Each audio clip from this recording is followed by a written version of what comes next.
Making sure real quick that we're actually live.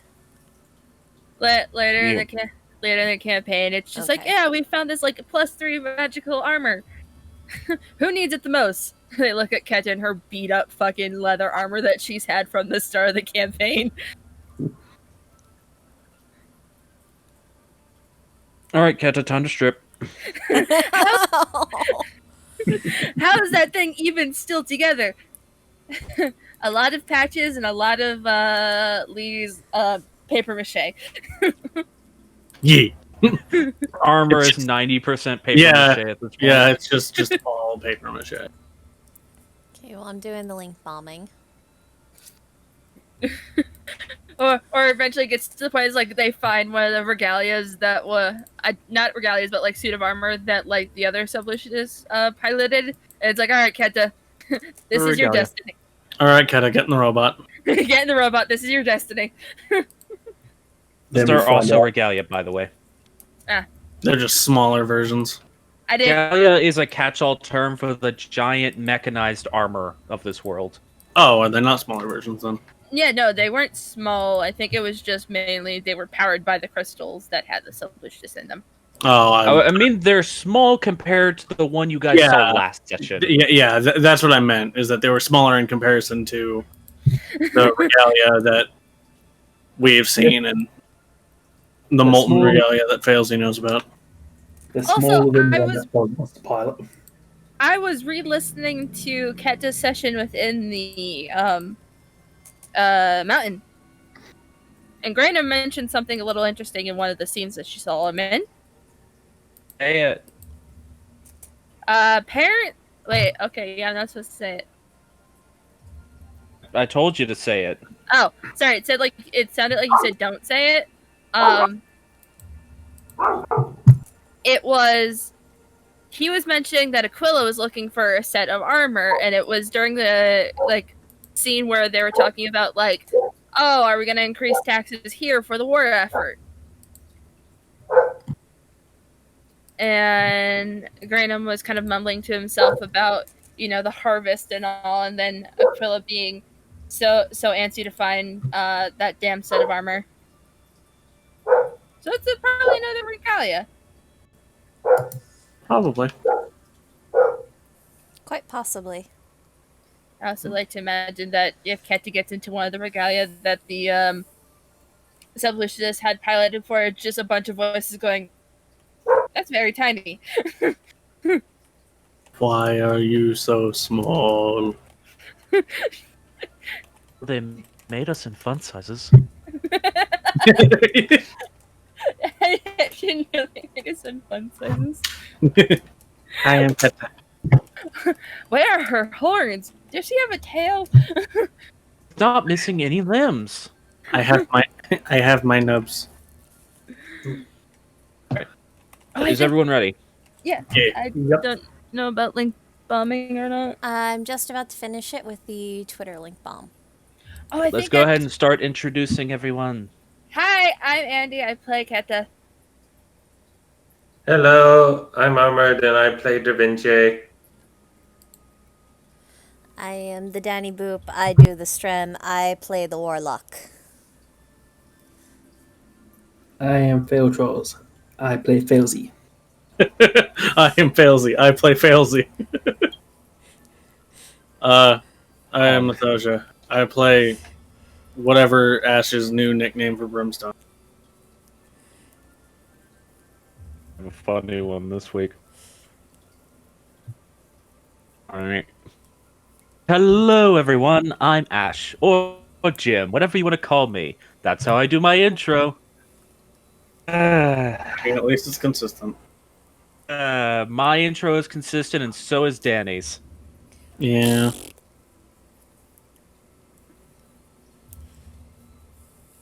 Danny, are you finished with the Twitter link bomb? Yeah.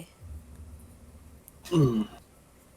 Go ahead and say, last time on the Scattered Realms, Session 44, a band of intrepid adventurers, Keta the Simplest Disbarred, Trevinche the Human Dancer, Oregon the Hexblade Warlock, Lizzie the Sorcerer, Brimstone, AB Genocide. The party reached the end of the Kronos Labyrinth, wherein they encountered the consciousness of the labyrinth itself, and of many ancient secrets and lost bits of knowledge locked away behind the greed of those in power. The nature of the deal made between the known and unknown god of life, the path that lie ahead for the recovery of Altea, and many other small details of the world at large. Now, with this with this lost knowledge in hand, they were violently ejected from the tower by hand and let free to continue along their path of exploration and heroism. We pick back up the next day because you guys had to take a rest. You were exhausted from the labyrinth venture. You, you basically come to the next day. You're still in the desert, fist consisting of many eggs. So many. I would call it a ludicrous amount of eggs. Uh, And also And snails. any spits. Kenta, now kind of like just playing her guitar, realizes that she has a bit more power. Is like, wait a second. And she's gonna cast Sending now. Her first ever Sending.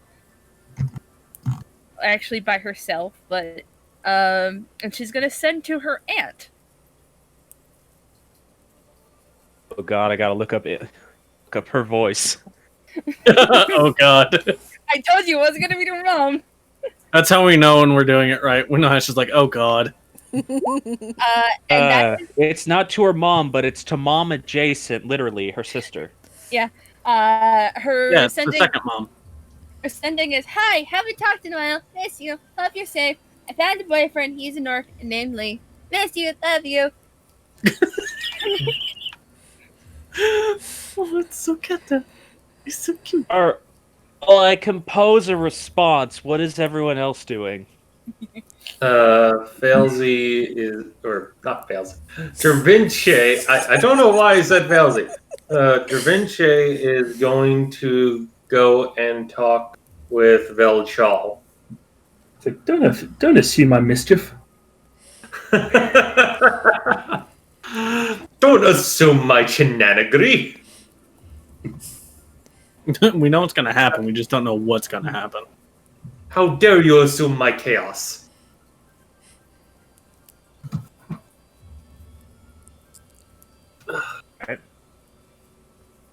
That's what Travince.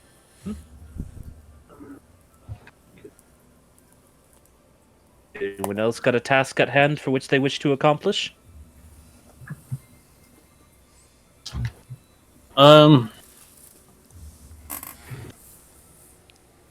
Not right now.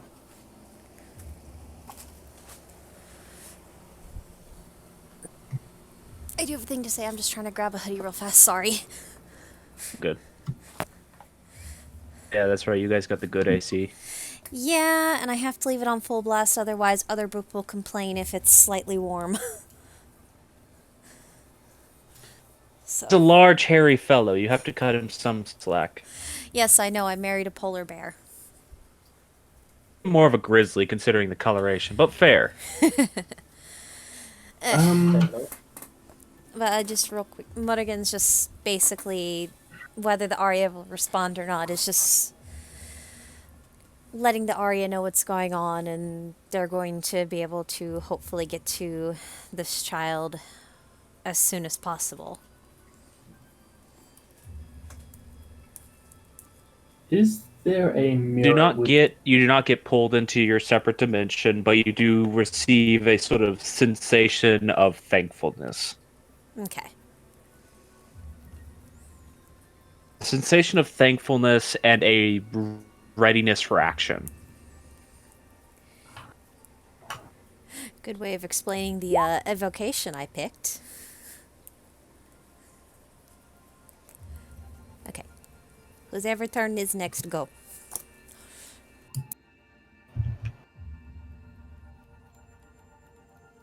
I'm having to pause for a second to be able to finish writing this message because sending and its limitations. No worries. And Yeah. From what I've seen, sending's a bit of a nuisance for DMs. It's just like, oh shit, I have to actually think and count this out. It can be. Although I use it with my Monday DM all the time, and it's usually very short responses. Okay. I will say the fact that Keta has her horns have grown a little bit, not much, just a little. Okay, good. So they're still nubs, It's still nubby, but just less nubs. less nubs, getting a bit more of a point. Oh, are they actually poking out of the hair now? Yeah, a little bit now. The fact that she has her hair down and it's flat.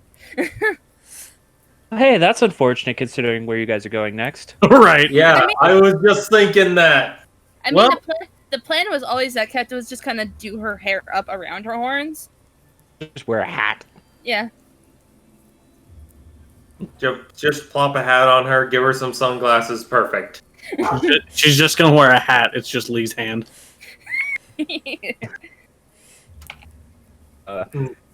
Oh, you received your message back, Keta. Okay. Oh, Keta, how you doing, darling? A boyfriend, an orc? Oh, baby, I knew you'd find a big one, baby.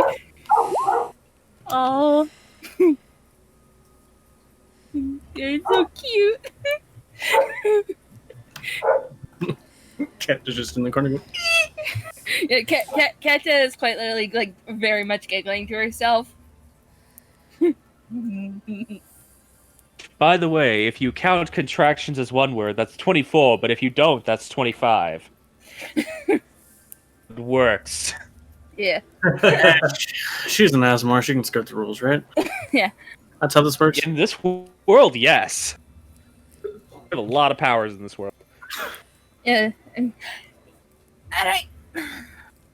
That's I'm good. Keta's, that's Morrigan's. Eventually, you were going to go talk to I'll show. Shawl. Did anyone else want to do anything, Filzy? Is there a mirror within the caravan? Not one explicit. Well, not Keta one has one. anymore because Keta has one. Then yes, but Yeah. remember looking into this. There was one initially, but you guys have let things break it. By the Oops. door closed while it speeds.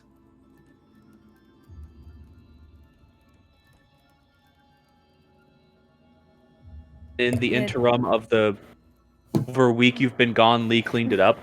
Yeah. So fails the ass Keta will hand over her little hand mirror that she has. Elsa probably needs a bigger one. Any mirror work. Things that can see your face.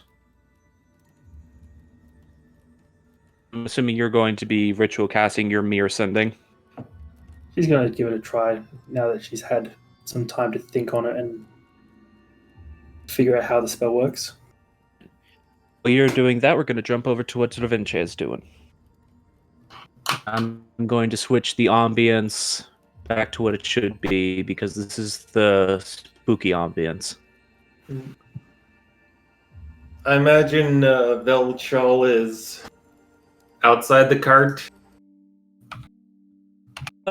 No, not at the moment. You do see that there is a small bit of smoke coming out of a chimney on the top of her cart, and the doors are still closed. Oh, her cart is also a complete caravan. Yes, her cart.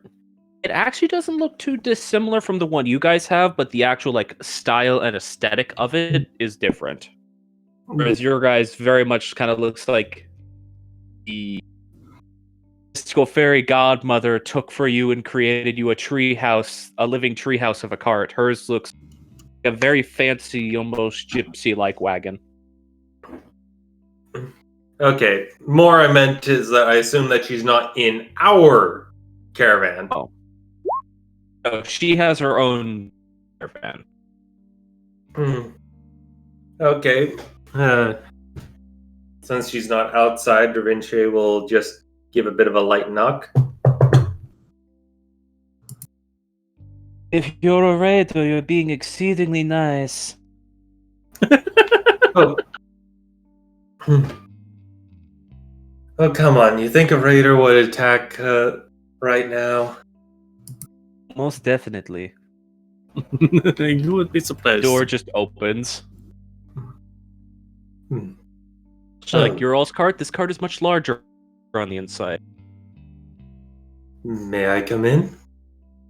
Door is open, you can step inside. Okay, Dravinci will just kind of hop inside Veljal's cart And then and give kind of a look around. What is inside this cart? It almost looks like a museum exhibition inside this cart. There's a bunch of very historical artifacts scattered around in various states of study. You just see papers and notes strewn about the wall of various things she's trying to figure out from these bits and pieces of information. Like, you do notice that they're like the specific things you see right away are several stone tablets, which it looks like she is steadily but surely translating the inscriptions of them. They appear to also have that strange sort of squibbly, like constantly moving writing on them. There are a couple of pieces of jewelry that are in a small glass case that you can see, like there are various small magnifying glasses around the case to look into it. Another thing that catches your eye immediately is a cat. You can only see the face of that is in what appears to be 3 cages of thick iron bars in the corner of the room, Okay, covered in various protective charms. so assume Danger Kitty. It just looks like a Sphinx cat. The bald hairless cats. Is that called is it a Sphinx? Yeah. Yeah. Sphinx hat. Word is hard for me to pronounce. If they're bred with munchkin, I think they're called bambinos. Okay. That is adorable. Yes, you just see a Sphinx cat just locked inside a cage, inside a cage, inside a cage, just in the corner of the room, staring at you as you enter the cart. What brings you to my cart? Well- I figured you all would be on your way already. I just wanted to have a quick chat since a lot of information has been said. Well, in there, I imagine you're reviewing over a lot of it. A bit of study here and there about things you said, of course. Confirmation of thought. One cannot be a scholar and not check their sources.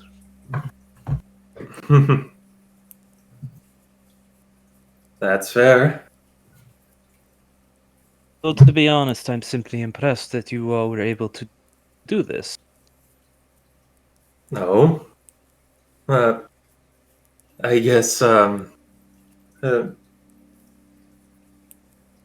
yeah, I guess we are able to make our own as adventurers. Of course. You watch as one of her hands shifts and pushes something under a pile of papers. Can I perceive what it is she's pushing underneath? Make a perception check. Contest that with her sleight of hand roll. That is a 12. She's probably going to beat me.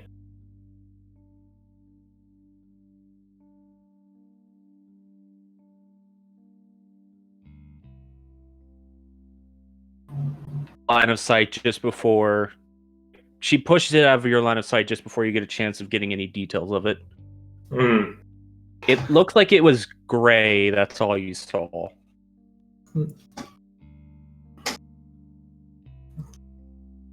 Yeah, the band I travel with, they're very capable.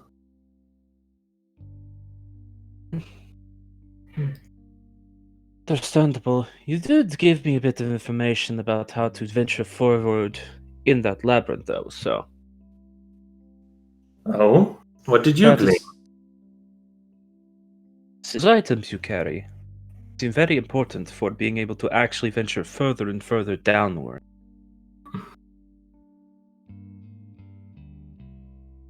Hmm. I'll say this simply because when I first opened that place and went in myself,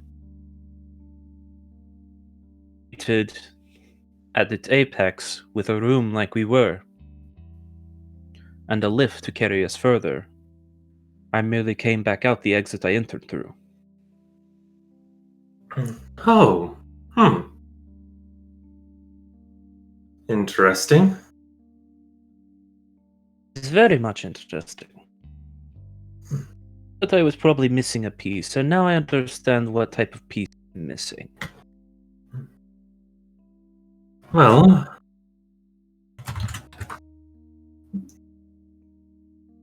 could let you take a look at the watch for a bit if you're willing to humor a request. I'll humor a request before I take a look at the watch, because I have a decent idea of how it works from what I saw before. Uh, what can you tell me about the surrounding area in this desert? And what do you know about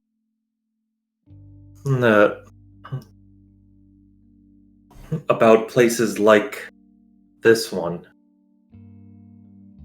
Ancient tombs and crypts, or something more specific?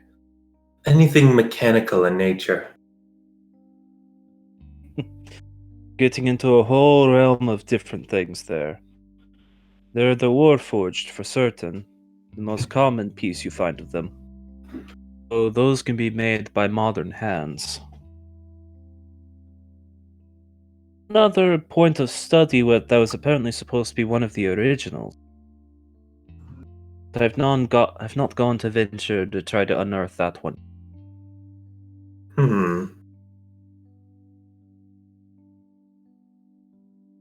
I actually found references to it when I was investigating the surrounding area.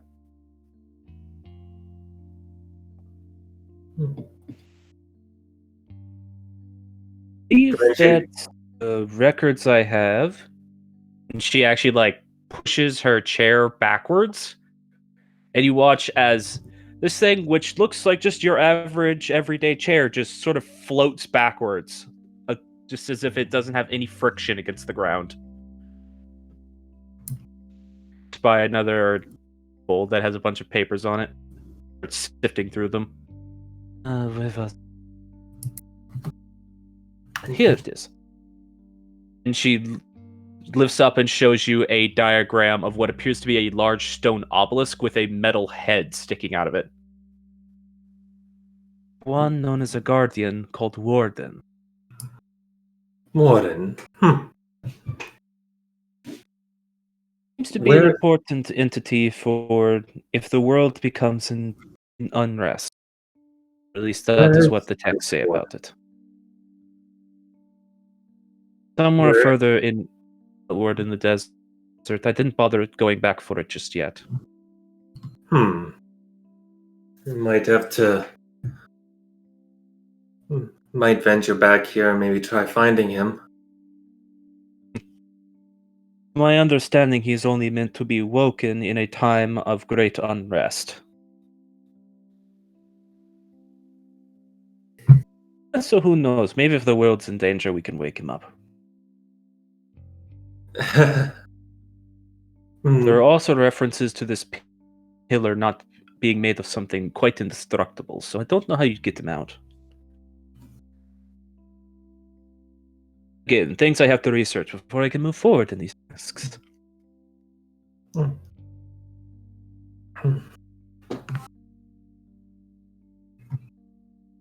And I also assume you've researched a number of mechanical components, such as the little rods we've been given after we left. Yes.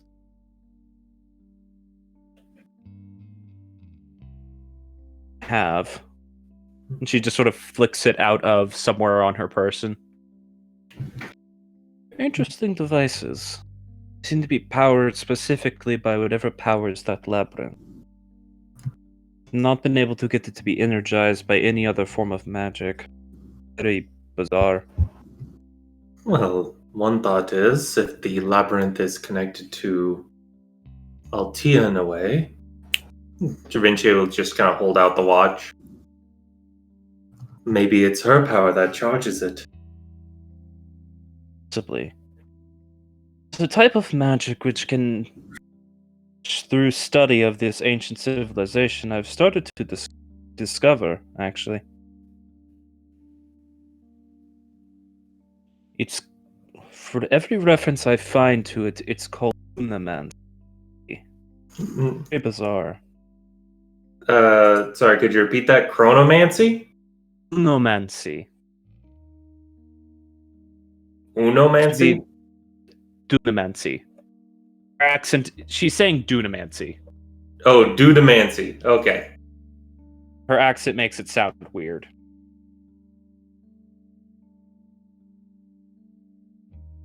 Used to be magic which, according to these texts, was able to alter the very fundamental nature of reality.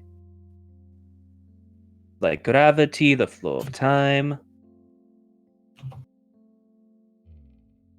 compaction of matter, various things. Things that modern magic have started to be able to pick back up with, but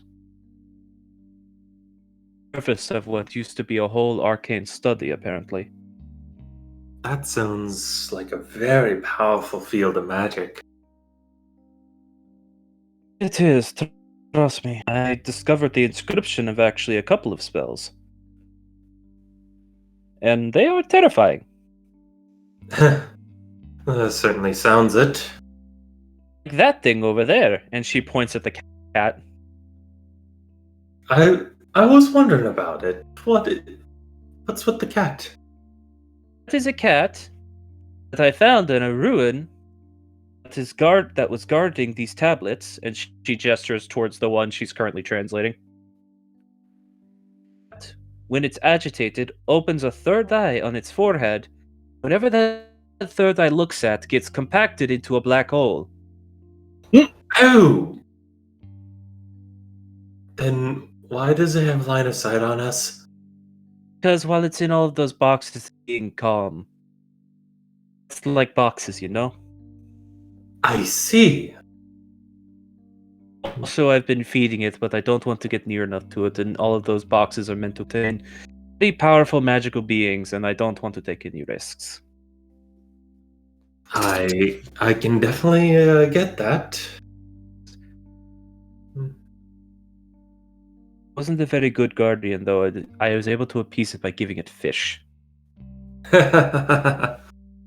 Seemed like an obvious answer, but oftentimes these ruins don't have obvious answers, so it took me a while to get to that conclusion. Sounds like something Keta would do. She, by the way, she was having a bit of a problem with you at last sight. She's calmed down.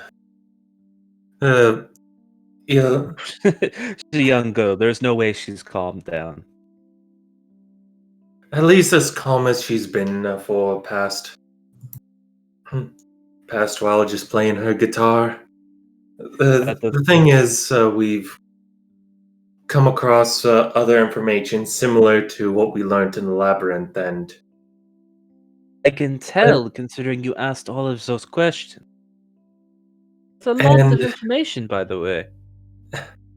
Yes, it is. And, well, it kind of strikes a chord with her, and she is still of the age where that something that hits that hard, you don't usually react well to it. Of course not.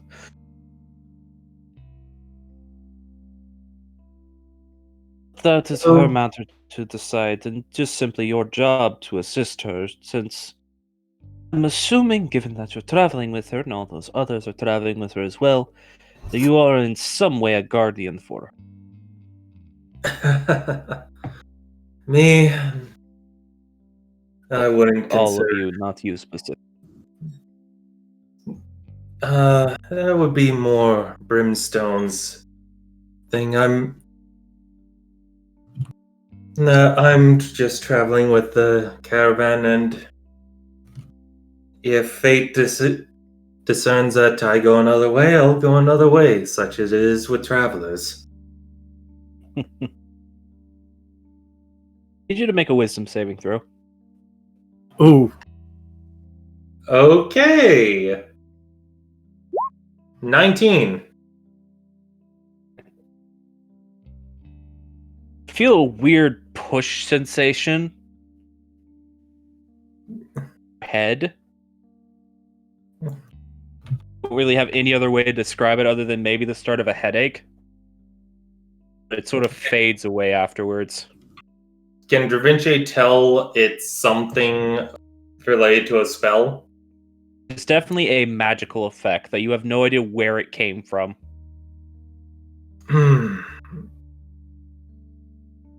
I would appreciate it if you didn't to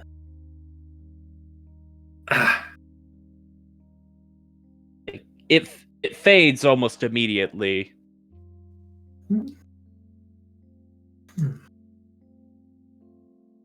I would appreciate it if you weren't putting effects on me, or something of yours would not put effects on me. Curious entities are curious. When people hide their true selves. Based on what I saw yesterday, I don't think you'd leave so easily. Find that very interesting.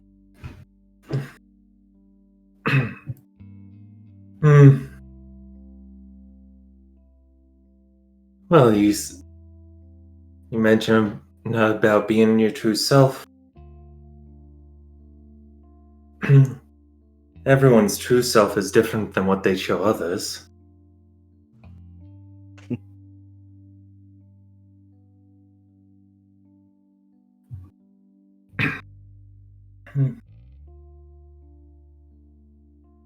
But it's clear that the whole talk of that they were traveling with me as my bodyguards didn't quite work on you. It's hard to lie to me, to be honest.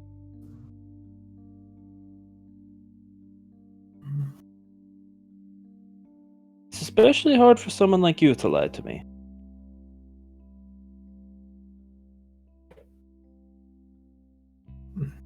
Is that so? Yes.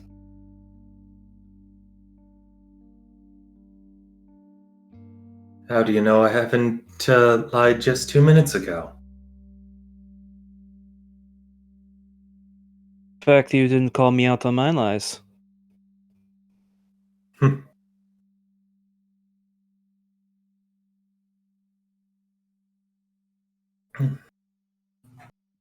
That is neither here nor there. Then, what was that you tucked away when I entered in?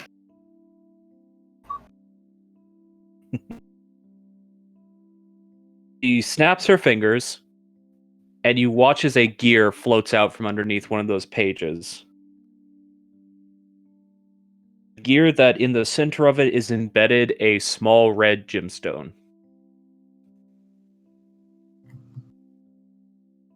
The tower doesn't let you in unless you're getting the proper identification. Where did you find this soul gear? That's not for you to know. can assure you that there are no more like it where I found it.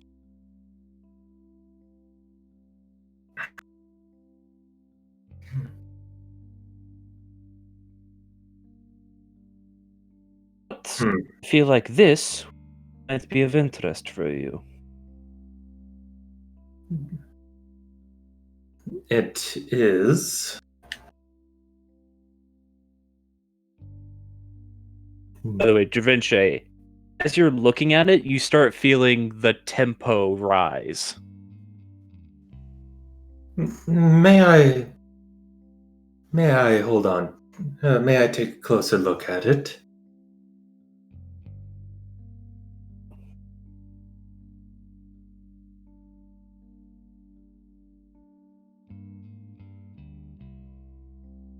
Investigations, just as you are going to likely continue yours.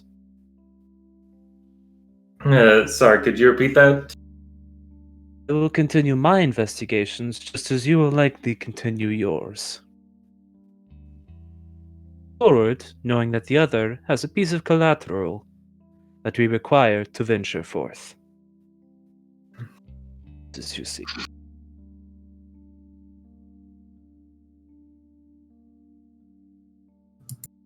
Uh, could you please repeat that plainly? I'm not exactly sure I caught all of it. Okay, she said that she is going to keep the gear because it is something that you both have something that you both require to continue exploring that place. So as long as you both have a piece,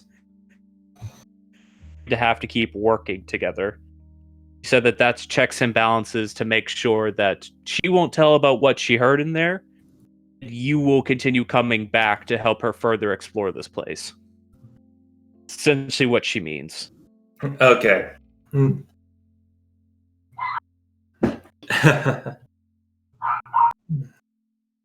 Well, as you heard in there, I do have a vested interest in this place. Of course. It's not just a gear, my friend. As I don't have just a watch or compass. I more mean to say that this is both pieces.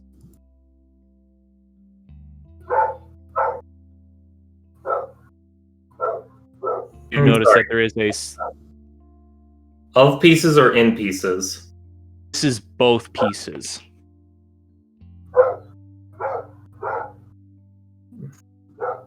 As in a heart piece and soul gear, or? That's what she seems to be implying, at least.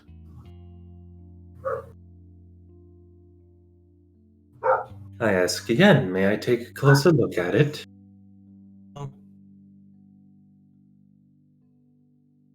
Still.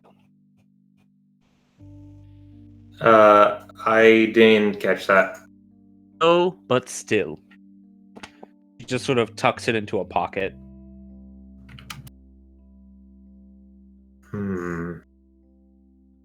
Maybe if you're a good boy going forward.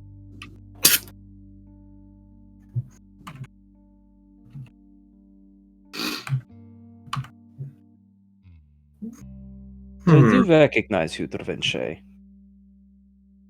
Wait, you do? Yes. Must have been on one of my travels as a performer. No.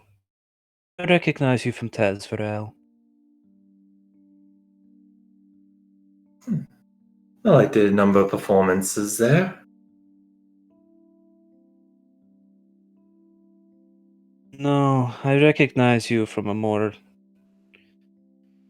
unfortunate source. I don't find myself interacting with much anymore.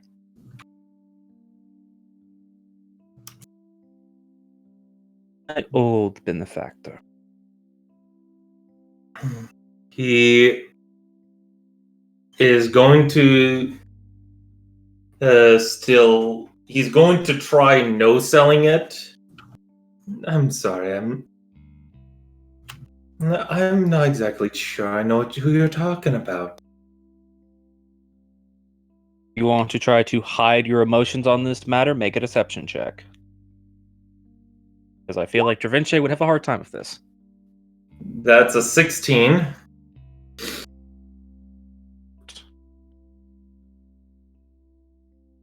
Good at insight. As I said, it's hard to lie to her. We both know who Madame Karma is. And how much of a terrible woman she is.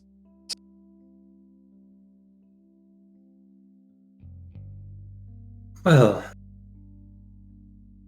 it's public. It's practically public knowledge that she's not always the most kind. Besides, you wanted to look at the watch. Da Vinci's just gonna take out the watch and go to hand it to her so that she can look at it. She just holds a hand up as if to deny it.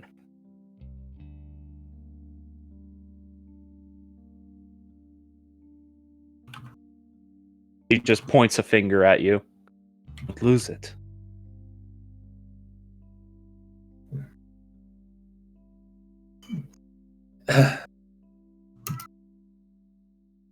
I would never even dream of losing this. That's the thing about losing things in dreams. Typically. Lose things in nightmares. I sense nightmares ahead for you.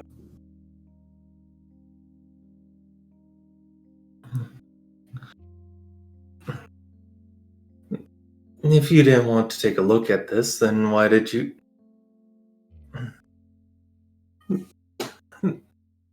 Then why did you say that, or why did you agree to the deal earlier? Specifically said that I might look at it later. It is still on the table.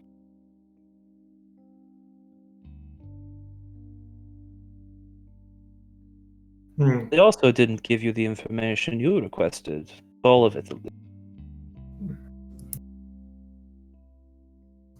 I say again. More to discuss later. From the sound of the explosion I just heard outside, your friends are probably either in trouble or bored. If it's bored, then that's a particular one. No.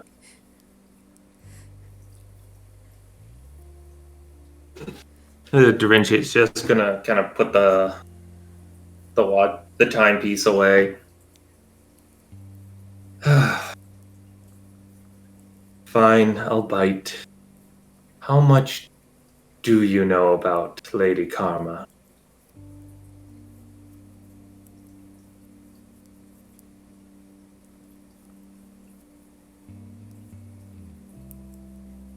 Yeah. Was an interesting woman to be hired by.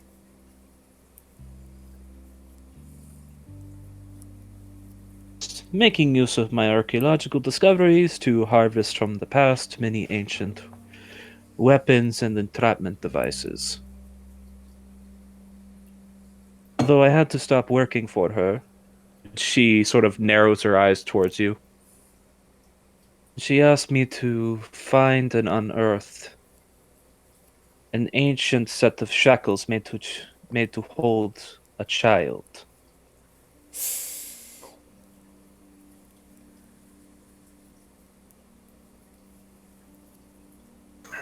I fail to see how this is relevant to me.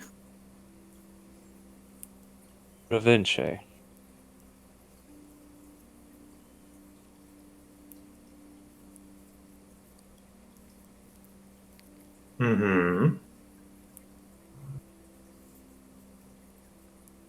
She was saying she doesn't think you failed to see it. Oh, okay. I only heard the Da Vinci part. She said, Da Vinci, I don't think you do. Okay. Hmm. He's still trying to hold a straight face as best he can. I Voice do in know your that. voice in your throat remains calm, though the voice in your head is screaming.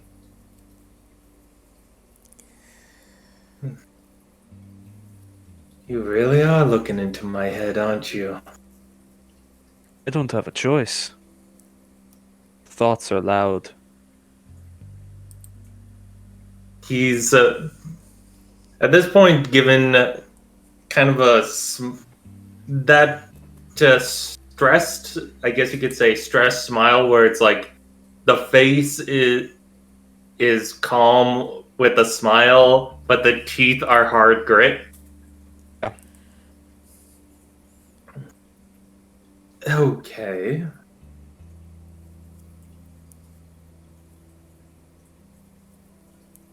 And that's how you learned about me?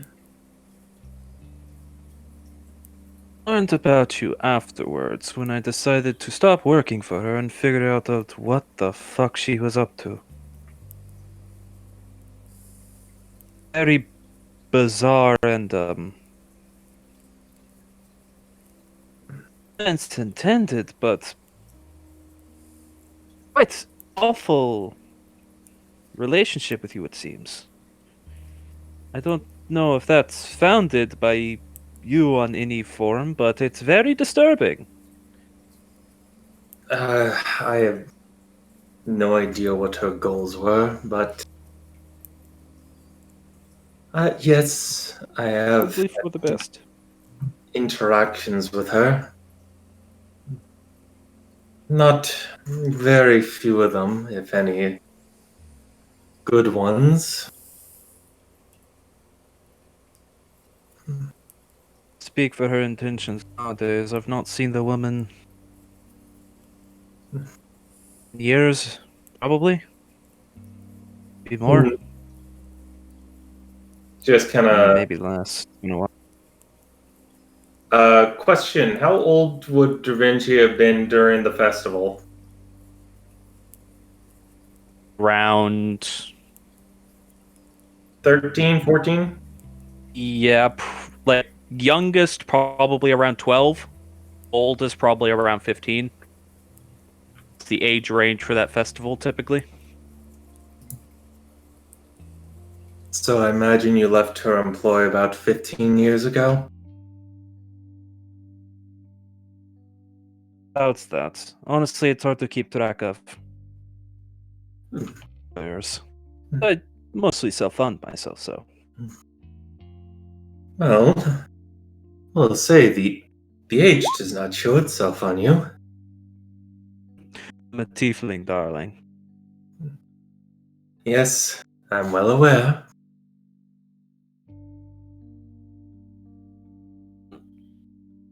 Quite a few in your group. You should understand that your age does not show well. Age very, very gracefully. Yes,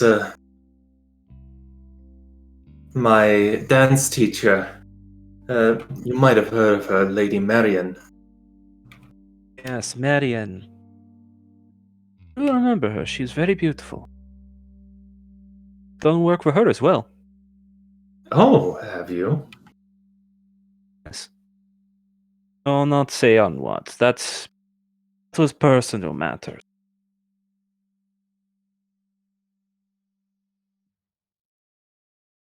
Hmm.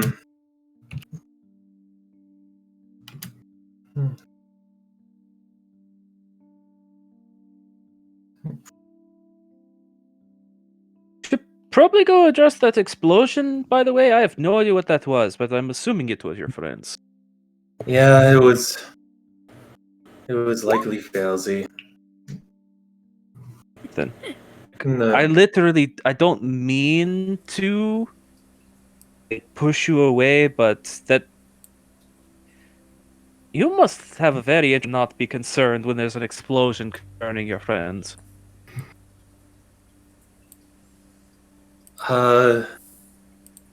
One in particular. Actually, no, two. Three. Three in, well, yeah, three. Three in particular.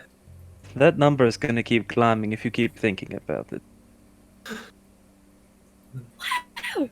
We still want to talk about those mechanical locations, but you're right. We'll catch this up next time we meet. Of course, I'm not a hard woman to find.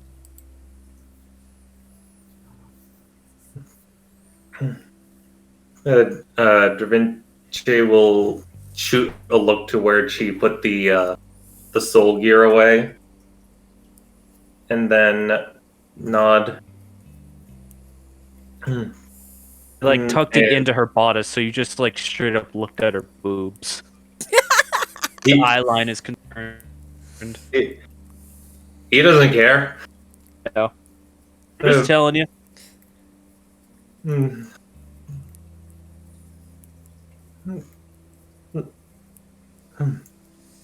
Though that lady Karma, she, she is a bitch, and he just walks out of the carriage. You're certainly right there. Hmm. I see the Walk giant out. acid explosion.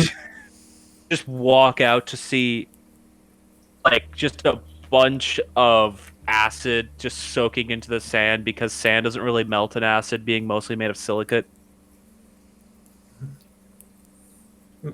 Fails even The- climbing out of the crater. Just turn back to the carriage. I was right. Continue walking. What were you right about? He was shouting that into I know that's Muddigan just being like asking that just upon hearing him say that. oh, that there was nothing to worry about. The explosion was likely one of you guys having created it. Hey, I mean, hey, it's pretty cool. It's acid.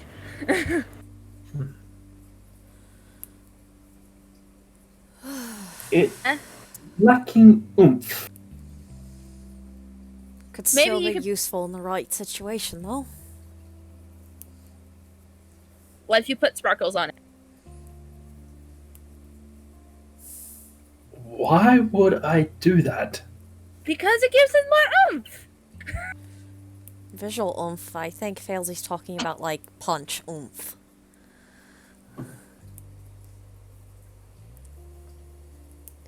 I'm just happy to be here.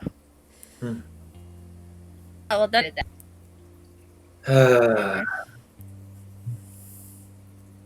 At least you didn't use that while we Oh, were guys, inside. I got horns. How What dare you again? poke me?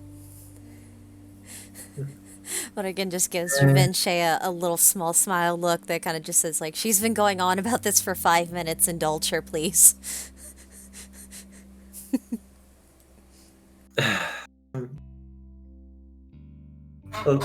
Now that means you'll have to wear a hat when we get to Fellhaven.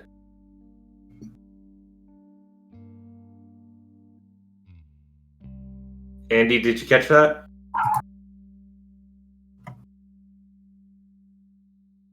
Andy? No.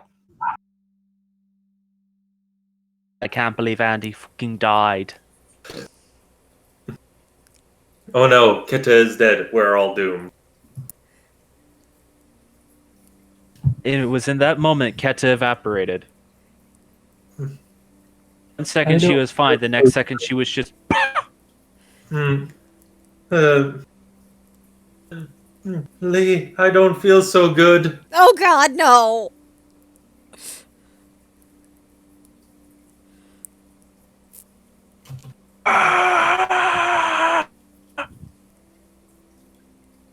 And that's when we find out that Keta had a retribution curse. Wait, what? Sorry, I had to hop out and hop back in because of Discord. Good. We were just making jokes about you. I'm good. I'm good. Just Da Vinci said you'll have to wear a hat now when we get to Fellhaven. Okay, but I have horns now. I don't have nubs. Still the smallest I've seen. Cats you're young, they're still growing. Give it time. Do you say that to all the women that you meet, or is that just for me? Well, given that you feed into it. Catch is like, I would take off my boot right now, but it's yellow sand and I don't want to burn my foot. No, it's not. We're You still guys on the are white. currently standing on white. Yeah. Catch is just reaching down for a boot. You're going to need to keep that on your foot because we might be getting your wet yellow sand here soon. Fine. Let's conquer this fool. But like, also, I can talk to people now. I mean, you Always. were always able to.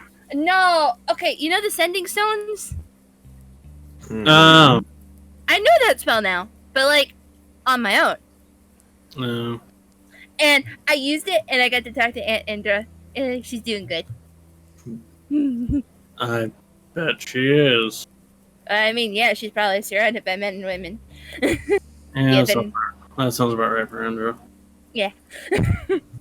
I think she definitely like Failsy. Probably. And what about me? I don't know. I don't know if you're her type, though I don't know if she even has a type. Yes. Has True. a type. It's sexy. Yeah, she It does have a type. defines. Uh, Up I mean, generally breathing, yeah. Brimstone just goes, yes. And Da Vinci just snaps his finger at him. I mean, she might find you attractive. You are a bit skinny. I mean, to be fair, Indra. Indra's a big lady. Well, Big ones can be fun. She's a. I think Keta knows that she's a Goliath Azamar based one. Or at She's a least she looks- Goliath Azamar. Based on Yeah. everything you've seen from the last time you saw her, she actually has the same proportions as Jamel. So, Dervenche, you remember what Jamel looks like? Yes. And Indra looks kind of that big and kind of that size, but I mean she's very attractive. Not saying that Jamel's not attractive, but like, I mean, she's also not a Yonti, but well, also Indra's the Azamar of I think the naughty version of love. I'm not too sure. Lust. Intercourse. I'm not too Yeah. sure. All I know is that she's the reason I'm here. well, one of. Well, Yeah. big woman can mean for big fun. I would rather you not talk about my aunt like that in front of me. She's like my second mother.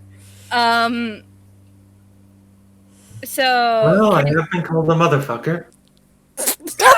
Dervenche, if you don't stop, I will take one of the butcher knives that Lee has and cut your dick off.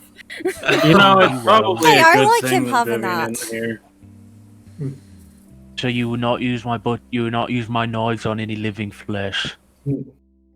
Geta, I'm just pulling your leg. It wouldn't Alright. like eggplants, by the way. Eggplant? Did eggplants this morning. Wait, so the egg was a plant. Just smiles at you.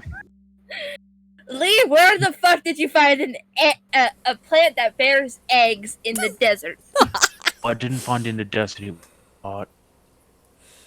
Where? But it's in the cupboard underneath the cabinet. I I'll mean, show you in a little bit. Okay, so there's now a known a plant that bears meat, Yes. and then Mhm. one that bears eggs. Hmm. I guess. Is there gonna be one that makes chicken? Maybe. I've never let an eggplant like reach full maturity. I usually pluck them when they're pretty young. Hmm. God, You're, I you're, really you're miss. making that sound like it's unbelievable. You know what? Given the fact that I've grown up around the fact that most of the food that I've eaten has actually been live animals, it's a little hard to believe. All right, well, we should probably decide how we're gonna go about the next bit of our travel here. Go make lemonade. Anyone want lemonade? Yes, please. That would be Certainly. lovely. Go make some lemonade. Well, I mean, we Those could. are normal plants, Kata.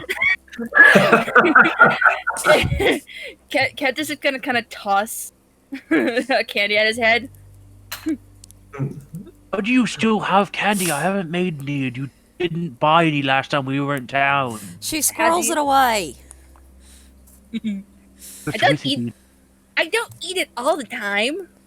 Believe. You've seen what I eat. Yes, I cook for you. Yeah, and I don't eat candy all the time. Anyway, back to the fact of the matter is we can teleport straight to Fellhaven, or I know that you picked up a bottle of whiskey from the bar. Dervin Yes, I can teleport us straight to Emerald Plateau. And- Galadriel says all we have to do is tell him where to go, and He'll be he'll there. travel there. We can either Uh, go straight to Fellhaven, travel with Galadriel to somewhere, and then at the right time hop over to Fellhaven. No, Wouldn't it be a lot easier to teleport to Emerald Plateau, have Gladriel meet us up there, and then just drive the rest of the way? because he still wouldn't be able to reach Fellhaven in time, I mean, and also. he can go pretty fast. And also, I will point out that when I assume that we kind of moved into the caravan at this point in time. Yeah. So, No. and could you please remind me what is the event's name? Which event? I don't have the calendar book on hand. It's basically happening right around Morrigan's birthday, though. Well, okay. The thing- Wait, that's two different events. Which one are you asking me about? The Oh, one that sorry, I got confused. the event that is coming up in the next few weeks Where's the calendar book? that we have to be in Fellhaven by. That was something's Halloween or harrowing.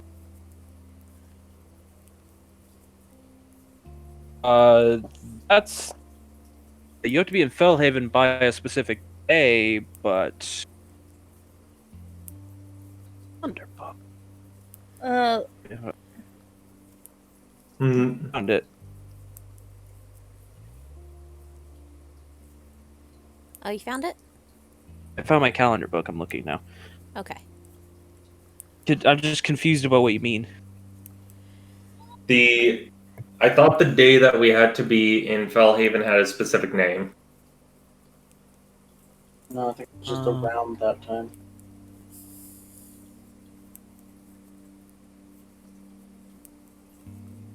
That there was an event like shortly before or shortly after it. I'm looking now, but I can't remember off the top of my head. Keep talking in the meantime. Well. Just once that day passes, if Morgon's vision is correct, shit's going to hit the fan, and we're going to need to get out of there as soon as possible. We won't be able to afford the time to wait for Galadriel to get to not- Fellhaven to pick us up. At that point, we could, if at least teleport to the Emerald Plateau, wait the day that it takes to then go to Fellhaven. We can get planned up an escape route, and then after teleporting to Fellhaven, doing what we need to do. I mean, do we have to like get the girl out like on that specific day, or can we get her out beforehand? I don't know. Because that feels like weird to try to like time the fact that we have to get her out on a certain day, but like if we're already there, then we're already there, and we should just do it now. All we know is that Morrigan had a vision that was going to happen on this day. Well, if And we it's don't, very important to my patron that we save this girl. well, if we don't wait till that day, and then we, deliver us getting out, find where she is, and then just fucking leave and go to Tezrel, get her there, we'll be fine. Right, but the point is, do we want to, like, use the cart to get to the Emerald Plateau and then teleport from there, or do we want to go ahead, teleport to the Emerald Plateau, spend a day or so, like, restocking supplies and Getting what have some of you. your proper disguises. Well, Yes. okay, I have an idea. Sorry, I didn't mean to cut you off, Morgan.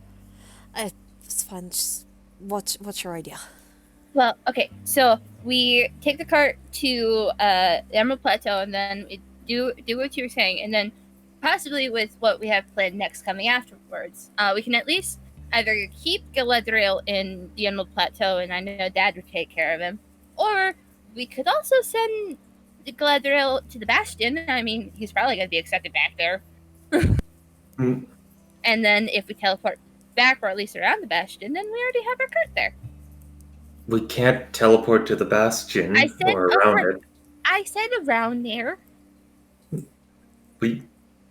We were told that that Grainham proper has some form of field to prevent teleportation. Well, yeah, that's like in the city, but like that's not saying that like we can't go to any town around it. Do you have something from a town around it? We can pick it up, or I could possibly use sending, have Mom send something from one of the towns nearby to Dad, and then once we get the cart back that's at the Emerald Plateau, then we'll be fine.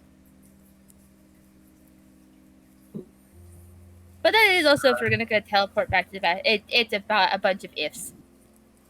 Why do we want to It Bastion? is. It just seemed like it was an option presented for the sake of it. It's just an option presented for the sake of it. I'm not saying that we're like gonna do it. It's just there. We. Also, I was looking at the calendar about the day mentioned, Da Vinci. Yeah? The next big holiday is in Morta. We're currently in Cedars. I mean, even if we get out and teleport over to Tezrel, then we're gonna have to take a bit to, either leave Tezrel by boat, which I particularly just don't want to do.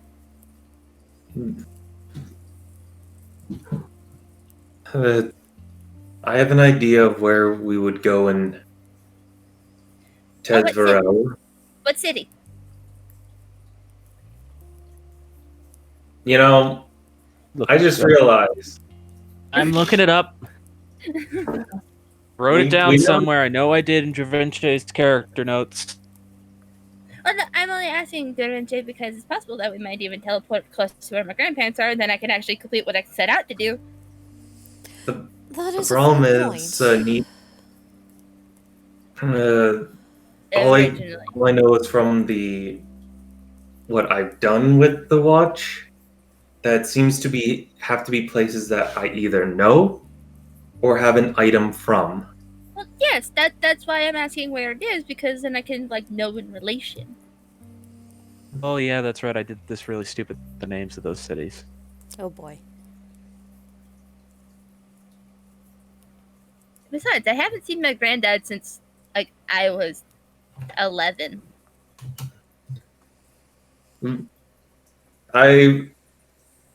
So just for a disclaimer, I forgot to even ask. Oh, what city would Dravince be from? Oops. Yeah, I realized I've never told you that. It's like ... I've never told him where he's from. Wow, I never asked where he's from. Ketch's just off-color question is like, wait a second. He's They're just having like, like a mental breakdown as he tries to think about where he's from. It's like, I'm from home. Where's that? Home. But where is your home? It's at home. Well, also given the fact that I think Brimstone would also know the name of where he grew up in. Yeah, I have both those right here. Yeah, But it's if, just Because it's where my dad grew up. different places. Yeah. Dravince. Mhm. According to my notes here, the home city where Dravince grew up in was called Aluma. Out in Okay. the chat.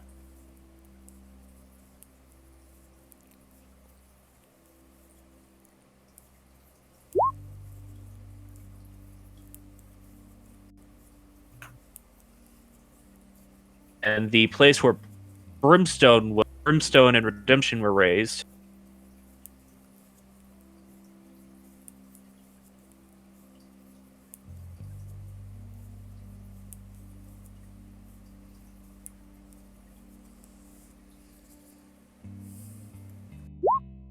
The Iraq side. God damn it. So, How far is that from each other? Too bad we don't have a map of Tezrael.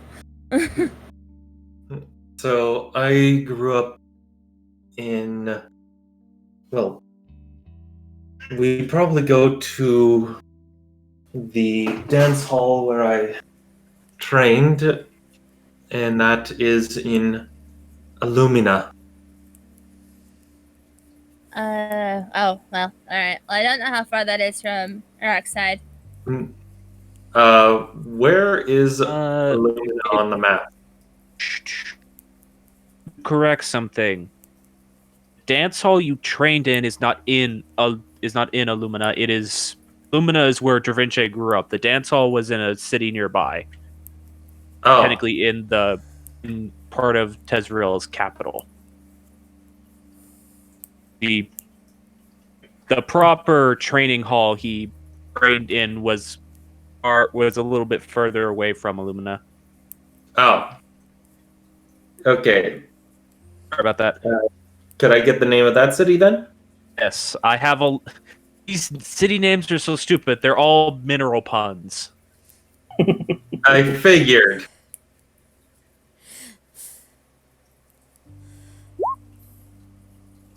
The city where the dance hall was in is called Itia. Hmm. Puritia? Itia. Here. Hmm. Okay, so, correction. No, Sorry about that. I'm There's so from, many city names in I'm from Illumina, but we probably traveled to Peritia.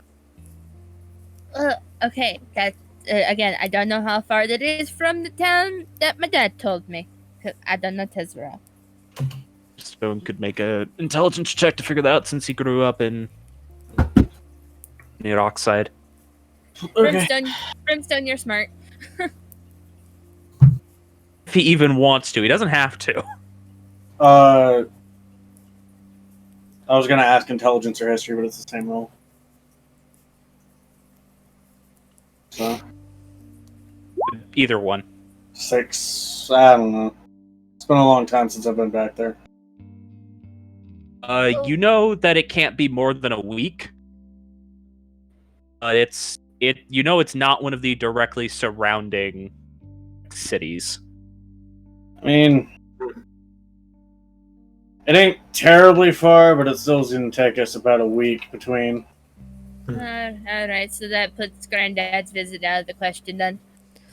Not Do you know that if you necessarily. could get you do you know if you could properly get passage on one of the steamships, you could get there within probably a day.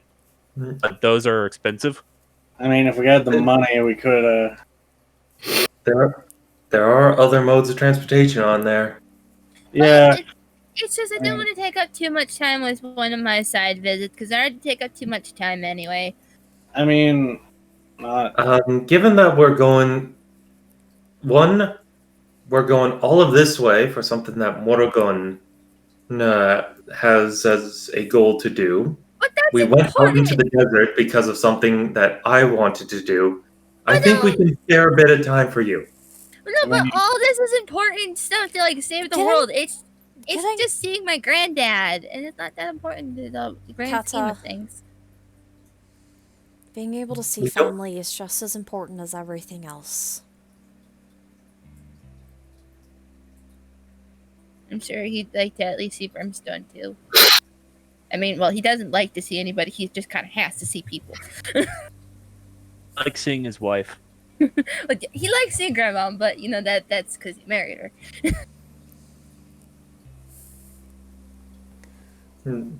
If you can, if you can imagine Brimstone, just imagine him kind of pudgier and older, and really hates talking. yeah, that's why Wilton and I get along. Long is a strong word. I'm his only grandchild, so he has to put up with me. Oh yeah, maybe not get along. Respect each other. At the comment of that Morrigan made of visiting family, Dravince just kind of looks to the side, tilts his head back and forth, and then kind of goes back to what they were doing.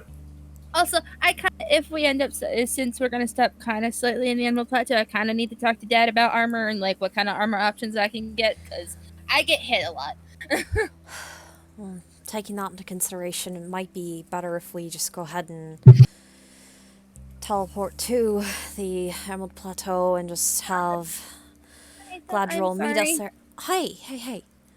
It'll give us more time to prepare before we make the jump to our destination for this. Because the sooner, Okay. believe it or not, the sooner we Plus, get if back you to the- guys aren't, the sooner we get back to the Emerald Plateau before that, the more time we have to prepare. Yeah, I'm sorry for ruining the plans. It forever astounds me how much you need to wear metal and leathers. We can't all be lucky like you and just be able to step out of the way of shit. I am squishy, I am tiny, and people like to hit me. I mean, I could teach you some dance moves, but I'm not that coordinated. I'm not that good. I'm just really good at playing guitar. I am small. alright. So you all need me to go somewhere. You all hear Celestial. Well, we're teleporting, but you head there. Yes, but where do you need me to go? Please mark it on the map, please. Is it like a pin, or do we have like a pen that we're gonna mark it with? Literally like a push pin you guys put on the map. Alright. When it's on the wall, there's like this little push pin that you can press into the map, and then he can always find that location. Oh, that's nifty. Alright. Hmm. Vinci, would you like to do the honors? sorry. Would you like to do the honors of putting the push pin in? Certainly. I didn't quite understand what he was saying there, but and he'll grab the push pin and just push into Emerald Plateau. Should we also then step outside because I don't think we can teleport inside of the cart? You can't. That's what is referred to as an extra dimensional space. Not teleport inside those. I know, Yeah.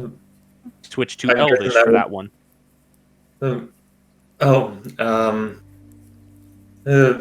Yeah, we can't teleport while inside.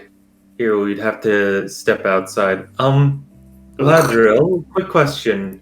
No, do you have the capabilities of going across the water, or are you purely land-based? I'm assuming you go outside to ask him that. Sure. Because you guys said you were already going outside to do the teleportation. He just sort of blinks at you. Mr. Vinci. I didn't know I can only do it for an hour or so at a time, but yes, I can. Okay. So no long distances, but can travel across short waterways. Can go across a small sea. I don't All like right. Galadriel like going to Tezrel because it also has to do with like Ignesia over there and all, and it's a lot more less naturey. Mhm. I And will also, say that I probably shouldn't go to Tezverel because I think I will catch on fire. and also that there's he said that he'd probably catch on fire while over there. And also, there's a giant ocean in the way. We would have to get a boat for him. I also like having him. He's very fluffy. I'm the fluffiest. Imagine he says that specifically in Celestial. He said he's talking in Elvish right now because he thinks everyone understands that better. Or just because Brimstone doesn't have a visceral reaction to it. Much. Yes, he is very fluffy. The fluffiest of butts. Anyway, should we drink our lemonade first before teleporting? Because I'm very thirsty.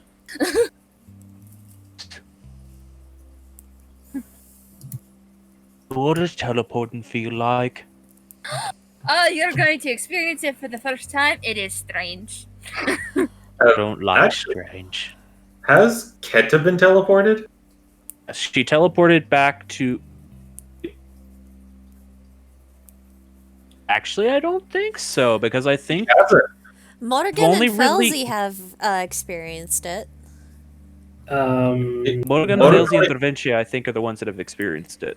From what I've What? heard, it sounds, it feels weird. So me and you are gonna go in this together, head first. Not really, more so feet first, but It's fine. It just takes a bit of getting used to because just imagine like walking from out here into the carriage. That sudden shift of temperature and surroundings. I don't like that. are we gonna have to deal with the possible fish butt coming out? No, Okay. you don't. But I'm just asking. It is something to be aware of. Keta, before we suddenly appear inside of Daniel Jack's bar and freak everyone out, do you happen to have something from? Could you lend me something from your home? Like my house. Yeah, we'll She instead. actually pulls out her mirror, which she took from her bedroom. Because she had a little grooming kit that she kept, and then she just wanted to take it with her. So Okay. don't break it. That was a very expensive gift from my aunt. I'm not going to break it, but let's hear 1, 2. So, just do an account here. Brimstone, Keta, Lee, Morgan, Failsy, Osnig, Madame Ozzy, is that Elway. you? Why are you in the mirror? Oh, that is cute. Madame Elway Guess I shouldn't And- question it. It's you. and Charles. Is that everyone that's supposed to be coming along? Can't Elway just make Charles go away and bring him back? Think Well, so. Is not a familiar. He's just an the- awakened raven. Well, I just wasn't sure if could or not because sometimes he's not mentioned. But fair. So, here's the thing. That is exactly 8 creatures. including yourself. That's why I didn't counter Vinci. Well, I mean, if we ask Elway, she could probably write it in the card, just to No. be. No. The spell instantly transports you, You and and up to 8 creatures. Yeah, I know. Alright, So he exactly. can Yeah, just barely teleport everyone. Yeah. Alright. Jay, we might have a few too many people. Hmm. What do you mean? Well, we have, if I'm not mistaken, we have just enough people here to take, but we're leaving with more. Well, I imagine unless she wants to, Madame Elway and Osnig might. We'll discuss about it when we have to leave the Emerald Plateau, or after we get there. Kat is gonna chug her lemonade before they teleport. Okay. Using the mirror as an associated object and the watch, Da Alrighty then. Vinci is going to cast teleport.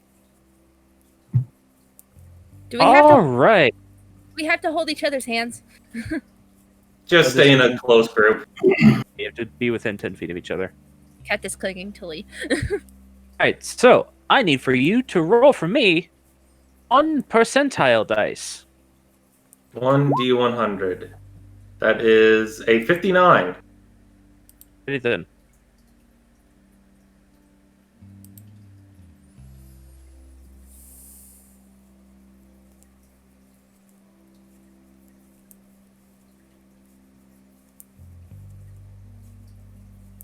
Alright, that's interesting. Oh no, we're turned into spaghetti. The watch begins to tick. I'll teleport, you hear a sound. Oh. Revenge. You... Right. One by one, you all start disappearing. I hate teleports. I have to roll a different thing now. Oh, Because great. this watch has its own margin for error. Shit.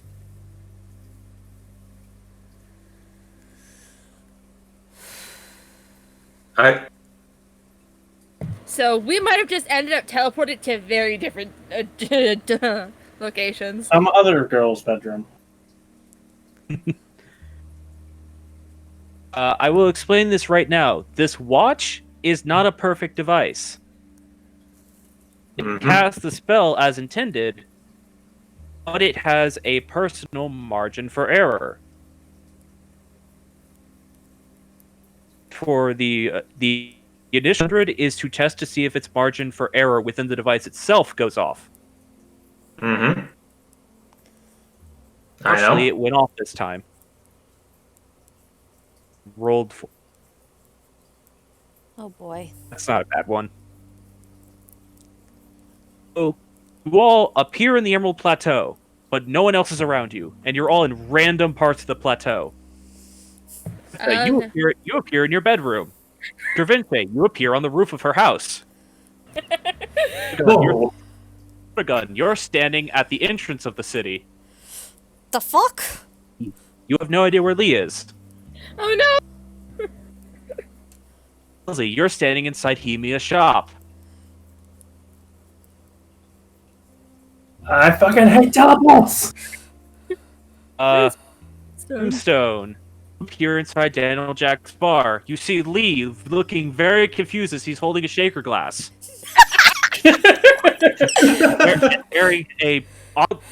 Oddly enough, wearing the same outfit as Daniel is. Wearing the same like cowboy suit-esque thing that Daniel wears is it's very Lee, did you just teleport into your bartending uniform?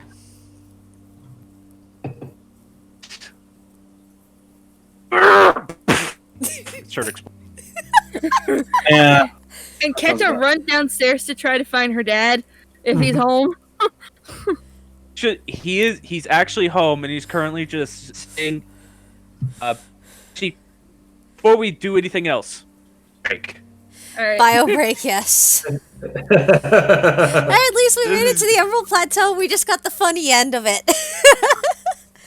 Yes, I rolled the margin for error, which the margin for error, random location, your associated location. Okay, Okay. so not too horrible. You all appeared within a mile of the associated location. Morrigan's just the farthest out from the associated location, I think. No, Failsy is. Oh. Well, I... Entrance of the town you guys have gone through the last few times has been the one that's on the side of the logging camp, so it's pretty close. Okay, alright. 5 to 10 minutes, everybody. Go to the bathroom, go get a drink. So That would have been can I- horrible if we accidentally party wiped. Oh, Driven Yep. just teleported us into the fucking sun.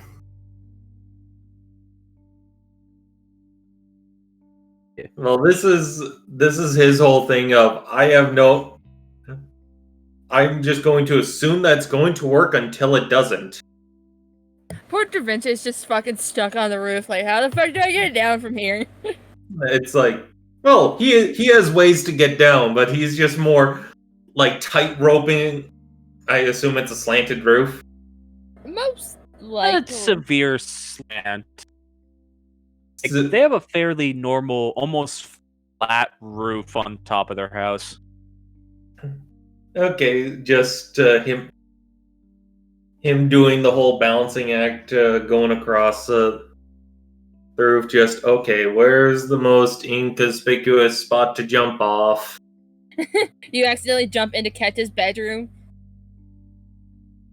Well, here's the thing, and this is something that has never been brought up, except during the start of the campaign, where he started showing off that he can do magic. He has Featherfall. And Roof's not that tall, though. I'm just particularly delighted at the idea that Keta's just trying to get like downstairs, and all of a sudden there's just a Da Vinci in a room.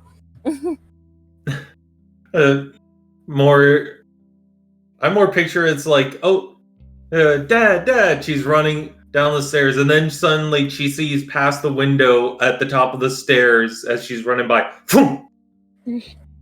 Oh no! Fall best. Oh no! I think he's dead. Gets down, Da Vinci's just standing in the garden, dusting himself off. You owe me new peonies. Also, you just dropped Fauzi into her favorite magic shop. Yes. So, you're welcome. What can I say except you're welcome? I would have laughed. Welcome if, to the potential error for mishap of the watch. I would have laughed if Keta Right. got transported anywhere else I- besides her bedroom. Like maybe the Rock Hard Cafe, and she's just like in the middle of a bunch of people. It's like, how the fuck did I get here? Because it has finally happened once, I will explain how the watch's potential for mishap works. Yes, please. Every person besides Da Vinci that teleports, its initial potential for mishap goes up by 10. Mm.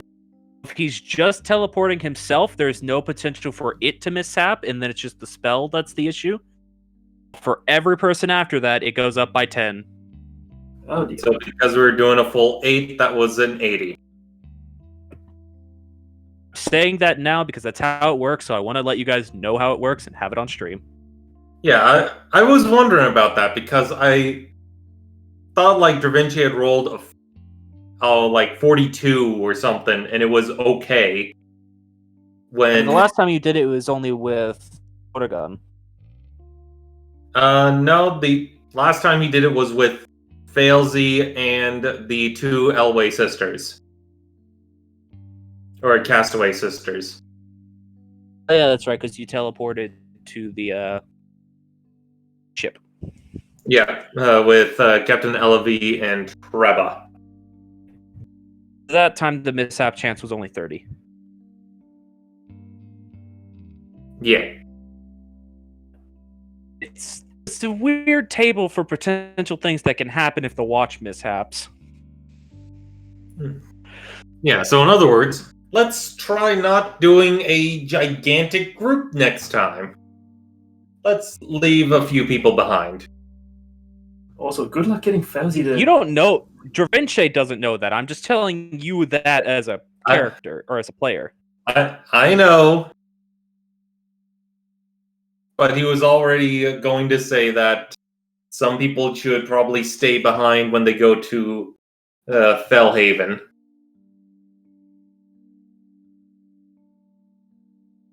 Because they need. Because that there's a lot of people, and he doesn't want to risk a +1. Anyway, I am going to go to the Watcher.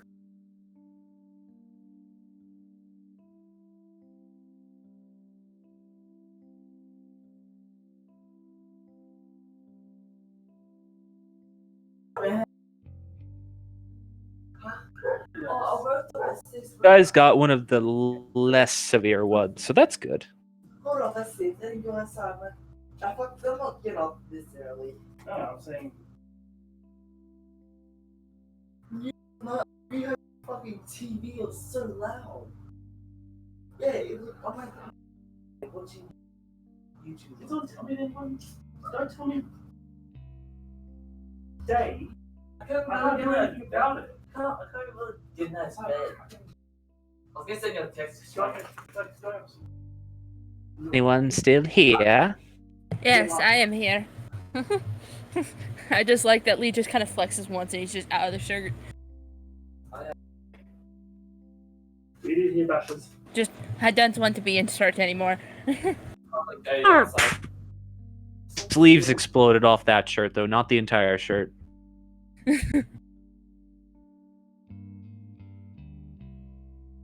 Hey, Ket, they're in a town now.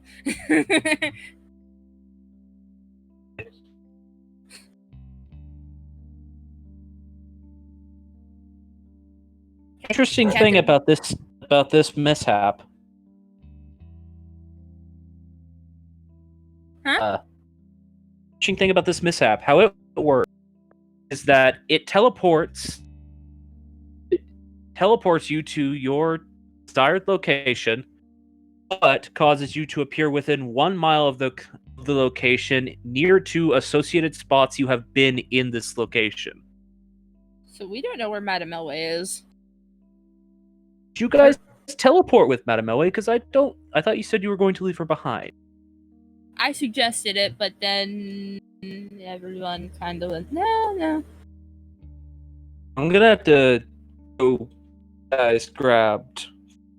Dravinche grabbed Failsy, Keta, Morrigan, Brimstone, E, Away, Charles and Osnig. say again?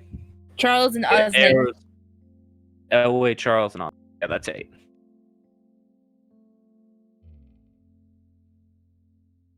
There's an easy way to lose 30 of the potential issue off is just not to take Elway, Charles, and Osnig with you. Yeah, it was like, alright, just they could pilot the cart, or they could be in the cart.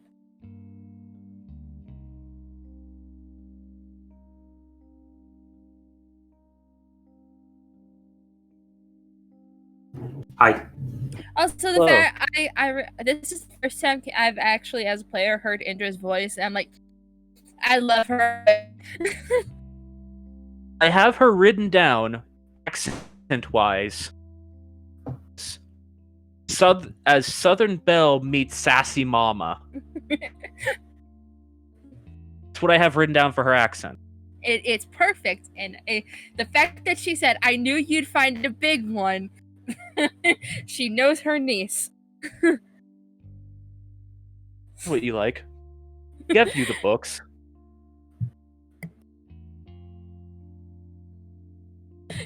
She noticed Keta's interest in orcs.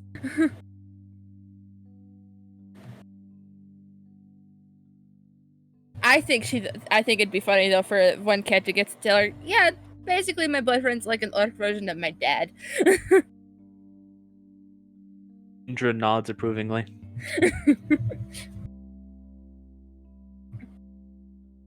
The party gets to meet Indra, and then Keta's just immediately running into her arms like, yes, I missed you.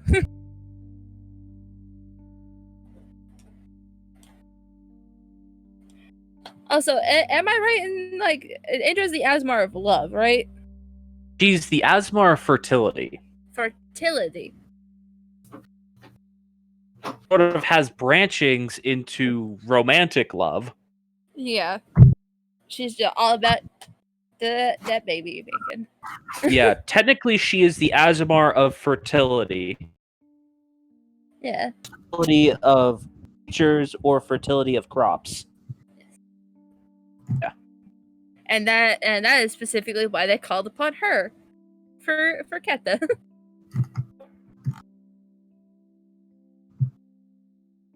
I'm back. Welcome back. Oh, that with that in mind, Keta's reaction to Jamel should have been, oh, you're big. I would like to hug you now. She was being displayed on a tiny hand mirror. Yeah. Technically, Dravinche was holding it and saw it.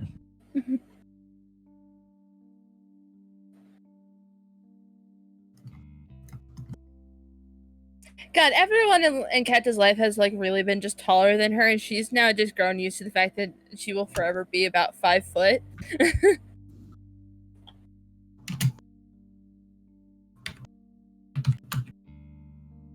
I only made some of the characters in her life handy. I know. It's just realizing, oh God, everyone's tall.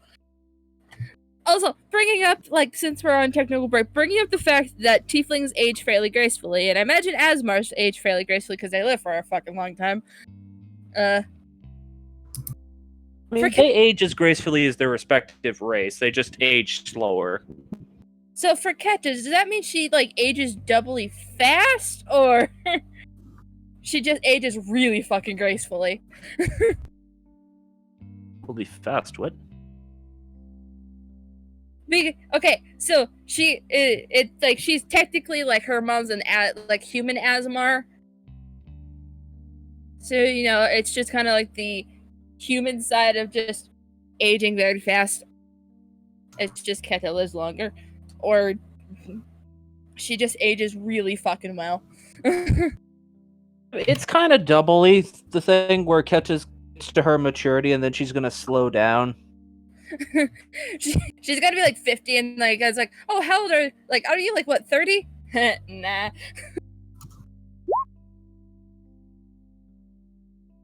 I mean, Brimstone's, if I remember rightly, like in his 90s.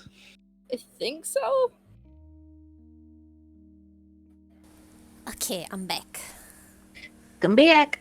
Vic? Also, just now, everyone usually thinks Ket is younger than she is, but that's because she got the chubby baby face. That little baby. Look like baby, she act like baby, she baby. Velshaw, young women have no chill. I know. Shaw's very honest line of, she's a girl, she's not calm.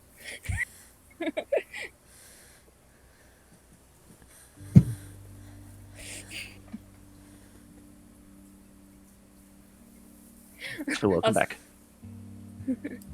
Never did get to see what Velshaw's reaction was to acid craters. She didn't leave. Didn't, like, come out of her cart when that happened. She was just very concerned that it happened. Yeah, so it was more. So it was like hearing Da Vinci go, I was right. Okay, it is them being crazy. Back to work. Anyway, is everyone back or are we waiting on someone? Myth, are you here? Yes. Okay. It's like, Yeah. no.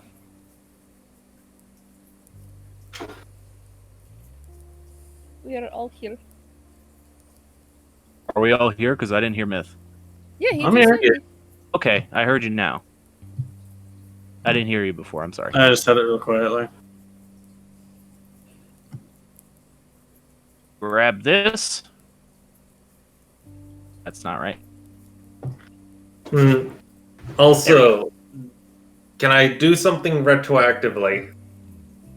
Depends on what it is. Just Da Vinci taking a look at the compass portion of the watch, and seeing where it pointed. When Sorry? you were standing in the desert. Yeah. That way, just the potential. If it's like pointing north or west, it could help with, or even just anywhere north, could help with triangulating. Was pointing directly at Velstall's cart. Could, Sounds-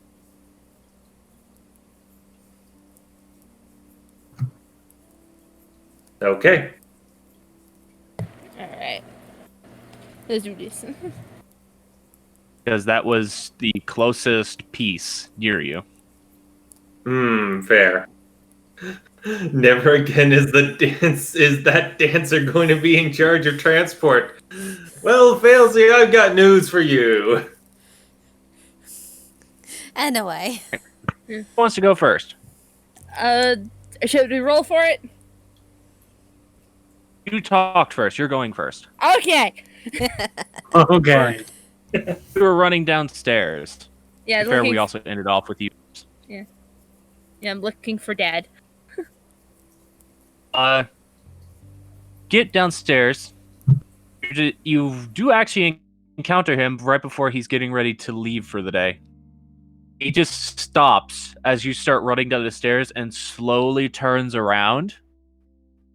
Hi. Sort of blinks a few times. He's in his full like guard gear. Hi. Probably hand on the hilt of his blade. Imposter! Who the fuck's my house? Don't stab me. I'm assuming that you just aren't going to use the front door anymore? We may have teleported. Clump, So I'm not incorrect. I'm sorry, Dad. We didn't want to end up in the middle of Daniel Jack's bar and scare everybody. So we thought, okay, we'll just teleport into my room. Also, I didn't expect you to be home. Getting ready for my guard shift. Okay, I'm sorry. I for also scaring wasn't you. expecting you to be home. Yeah,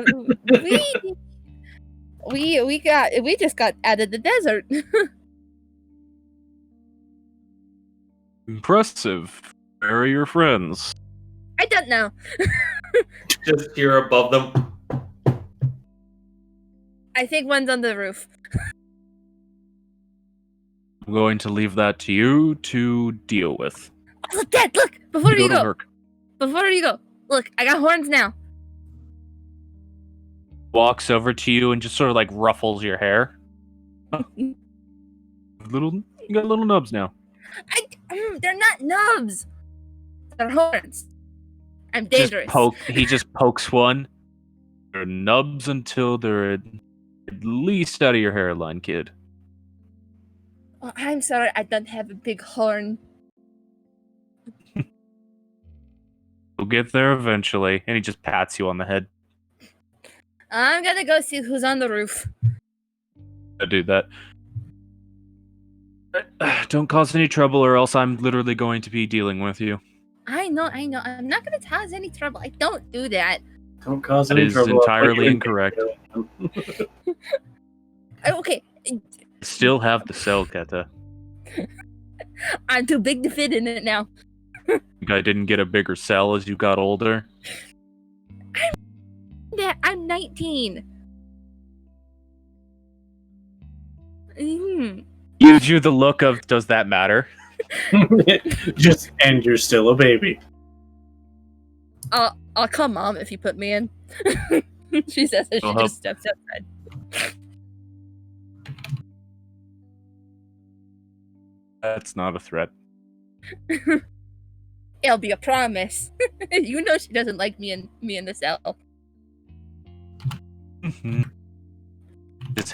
He just heads off on his route. Yeah, Dravinche standing on this roof. Dravincio at this point have jumped off into the garden. Hey, wait, hey, you just crushed my panties! He no. One, he would have jumped off to where there wouldn't have been flowers, and he would have gently floated down using Featherfall. So, Dravinci, do you know where the others are? Let's say this, Dravinche, rather armored. The drop from the bottom roof where you could have gotten down to easily is only about 10 feet, so you don't even need to use Featherfall to drop gracefully down. That would still be 1d6. I'm saying it wouldn't because of your other windy stuff. Okay, fair.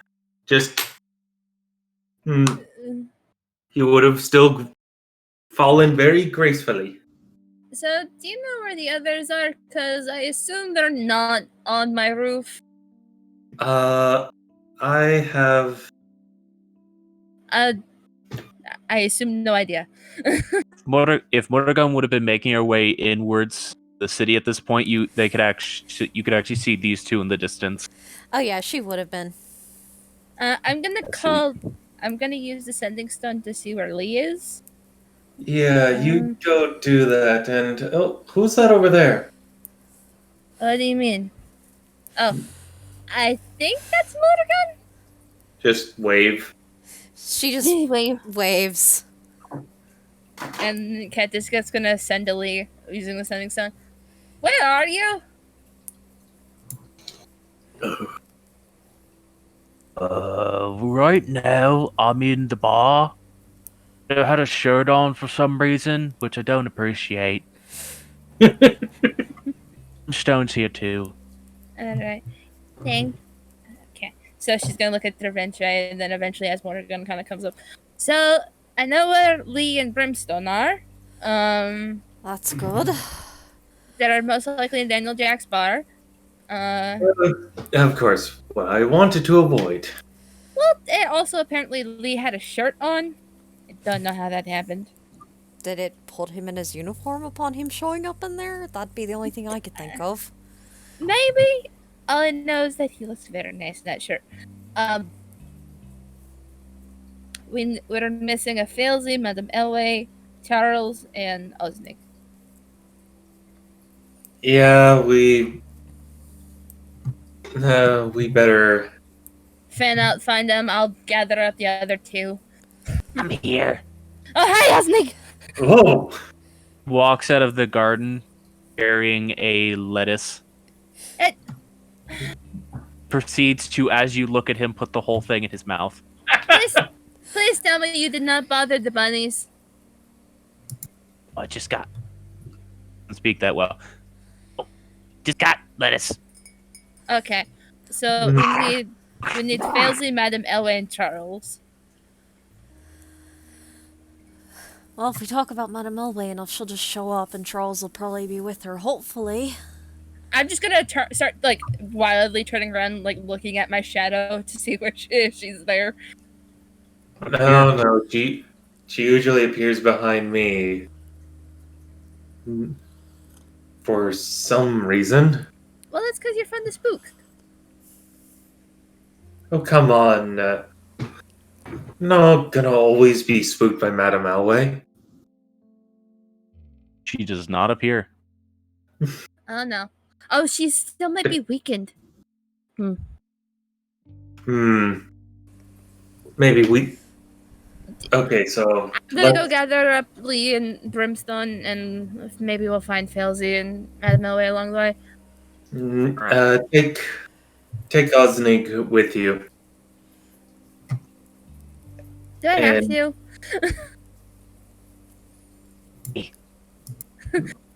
He ate a whole lettuce head in one bite. At least he eats his vegetables. I think he might eat me! He's big, too alive. I would assume that you can put at least enough more fight than a lettuce. You've seen me go down in battle. Still more fight than a lettuce. Oh, lettuce can't catter. Oh, neither can cat anymore. And anyway, you go and get get Lee and Brimstone, and You find we'll Elway go- and you and I will fan out into the city. try Lower City first. Oh, yeah. And Cat will head off to the bar, keeping a healthy distance between her and Osnig. Just sort of walks behind you, picking lettuce out of his terrifying sharp goblin teeth. I thought Lee's teeth were terrifying, but you know. I mean, Lee's teeth are at least kind of consistent. Osnig's is just like a mouthful of needles. Oh, she's trying not to think about it. Trying not to think about it. The fact that he ate a vegetable means he's at least an opportunistic omnivore. He's a goblin. He eat anything that's edible. Yeah, so Yeah. Including opportunistic some poisons. omnivore. He's like a raccoon. If you took a raccoon and made it a bipedal creature, and took away most of its hair, not all but most, And then would gave be him a goblin. So I don't know who you want to go to next, but Cat is just walking down to the bar to get Leah and Brimstone. I'll go with since that one's a bit easier. I'll go with the more difficult one first. So Morgan and Da Vinci. Mm-hmm. All right. You guys are just gonna fan out and try to locate those two. Yeah, So- look an eye into the air for Charles. What? And yeah, just kind of fanning out, trying to find where everyone is. Okay, then. Morgan's also keeping an eye out for Failsy while she's trying to find Madame Elway and Charles. Gotcha. Both of you just make perception checks for me. Okie dokie. 4. 12! Ready then. So, are you wanting to split up, or are you guys going together to look? I would assume split up, unless Morgan would say otherwise.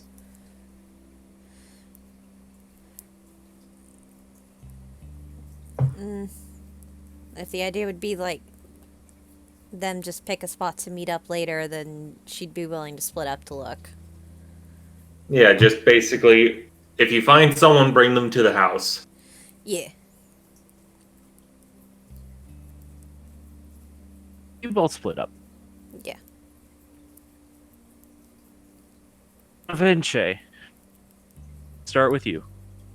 Okay. I'll assume you guys were going to search for probably, I'll say, an hour or two. Seem fair? Yeah. Right then. Your whole like search goes by. Ask people around town if they've seen anything, because you know most of them had seen you guys before. No one's reporting anything. You're so close and yet so far. Eventually, by the time you give up your search, you discover that at some point in your search, Charles landed on your shoulder, and you're only just now noticing him as you're getting ready to head back to the house. I can't find anyone. And whoa!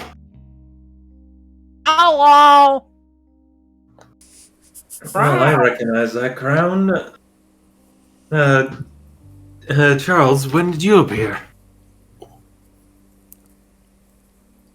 Here, like minutes. I must have been completely oblivious. Do you happen to know where Madame Elway is?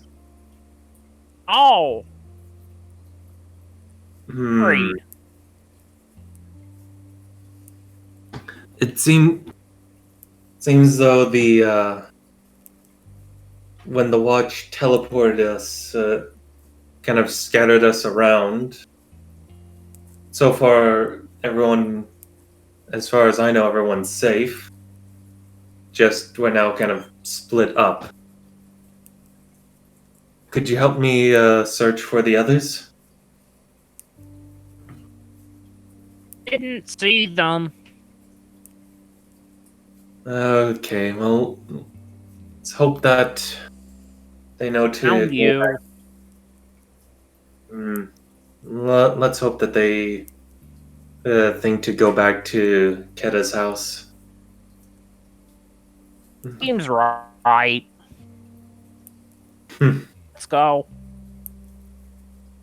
Just sort of points with a. Of course, Vinci is gonna head over to the house and pulls out. Does Da Vinci have any rations? Probably not. He's never really thought to buy snacks. Huh. Lee usually cooks for you. Yeah. Yeah.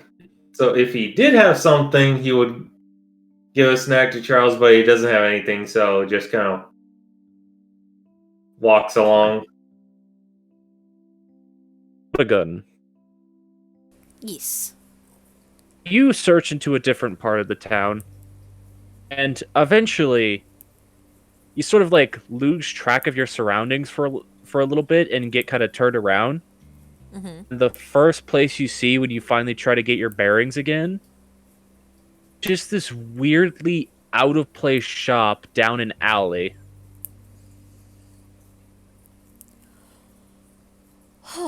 It looks like it has no right being where it is. Oh, well, might as well start my search up again over here.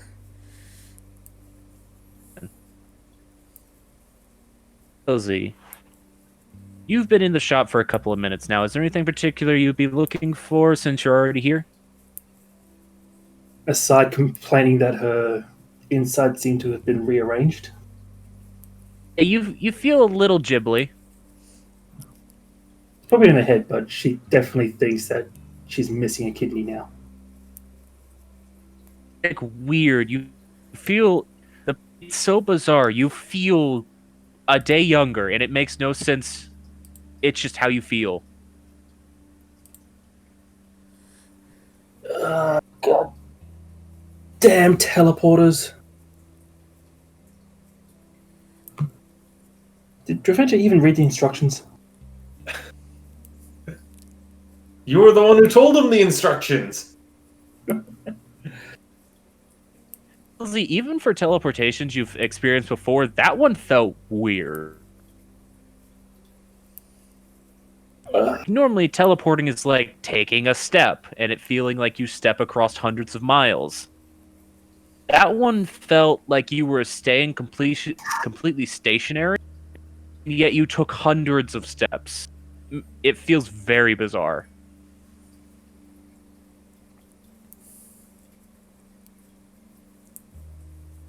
Alright, where am I? Oh, it's Hemia's shop. You are currently standing in the used book section like you were before.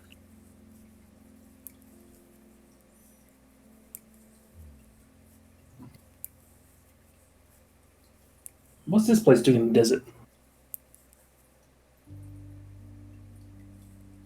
Nope, sorry, right, teleport. Mishaps, fuck. Just like before, the proprietor of said shop, nowhere to be seen.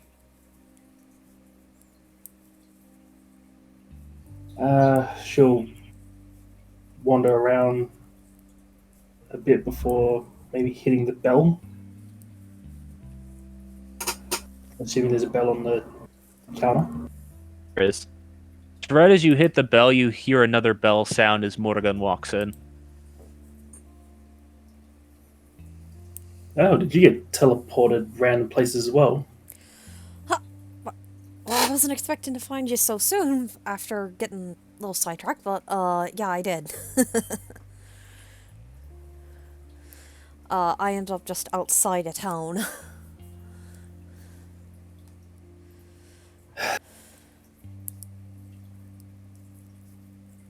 Didn't I warn people that teleports were bad? Yeah, magic can just be weird in general, that's all there is to it. You're certainly not wrong there. Ah! See yet another tiefling standing in the room now, Morgan. Hi. I don't know. You, I do know. Sorry for dropping in on you. We had a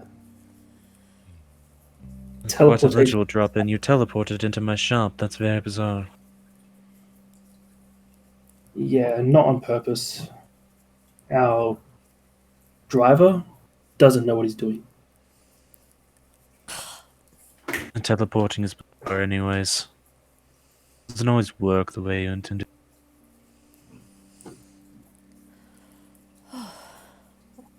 Anyway, Falsey, we're Two supposed to... people. Oh, sorry. You were addressing the person. Go ahead and talk to her. I was just gonna let her know that we're supposed to be meeting up at Keta's house. Already ran Oh, into right. Keta and Dravinche, and Keta used a sending stone to get in contact with Lee. Lee and Brimstone ended up in the same spot, so that's helpful. Fairly helpful. At least no one's been splinched through a wall. I think the closest That that can time... happen. Hopefully that didn't happen to anyone. I know Osnig ended up in the garden and he took a lettuce. Keta was not happy about that.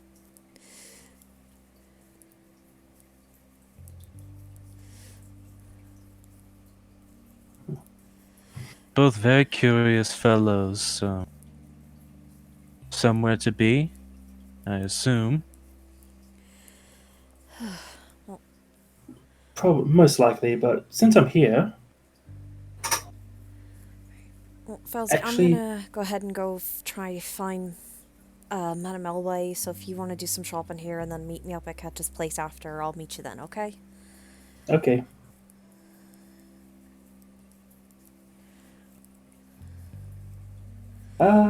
Hemia, That's- I don't suppose you know how to break open a lock that doesn't want to be opened by anything. Not really my department, but I have my ways. I'll show her the iron flask with the pickmaster's lock. Master's Bane. Yeah, the master's bane. Hmm. That's an interesting lock. Seen ones like it before.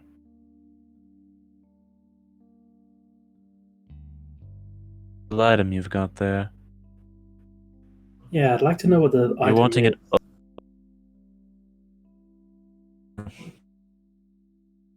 But the lock is preventing any sort of scrying ability on the flask itself. Oh. I can tell you just from looking at it that looks a bit like an iron flask, which is a curious relic you've got there. Incredibly mundane, yet terrifyingly powerful. No? What they do? They hold something. Like some peppermint schnapps or something bigger? A person, a being, some schnapps. Whatever you feel like you could put in there, as long as it doesn't resist your will. Should give it a shake, hearing the sloshing sound inside. It's like, and what if it does resist your will? Then it doesn't go in the flask. Hmm. I've never personally dealt with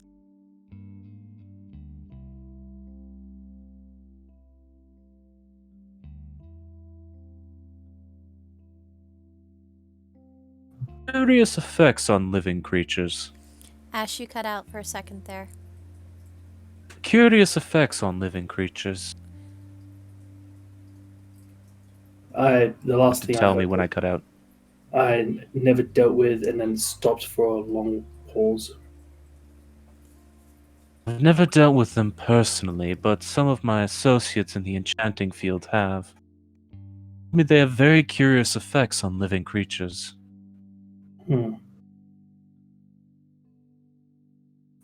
Well, that's all kind of moot until I can figure out how to get this lock off. I could give it to my wife and see if she can get it off for you. Would that be much appreciated? That would mean you wouldn't have your item until she's done with it, and there are chances that she won't be done with it for quite some time. No offense, but she's definitely going to charge you for that. How much we talking? Depends on how many picks she breaks trying to get it open. Well, the lock bites picks. Exactly. How many picks do you need to put into it before it just gives up? It'll never give up until it's open.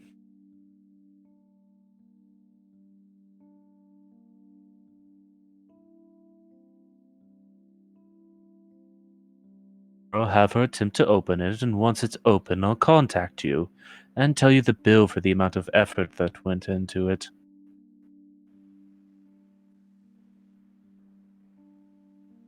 Seems like a very open check situation. Want it open or not?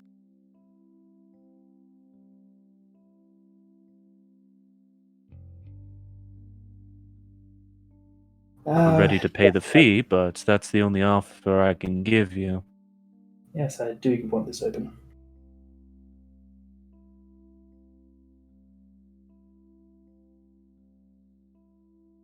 Everything in the name of science.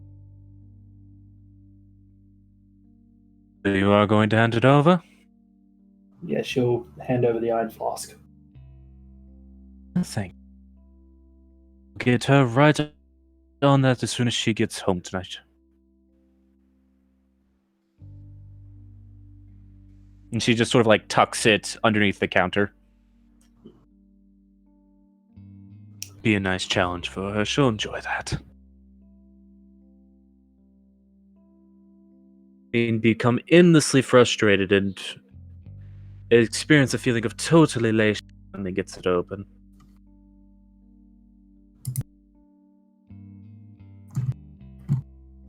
I'm just gonna mark down. Where's my?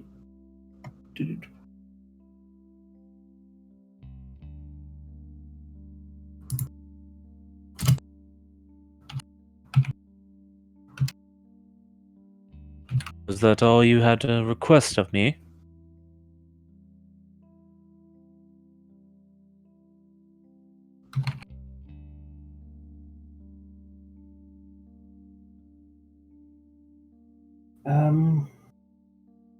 Just quickly checks wallet.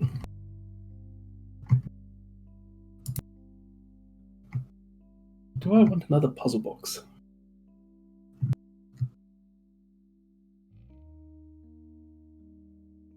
I have I new managed ones to- in stock if you do want one. I did manage to open up the last one I got. For you.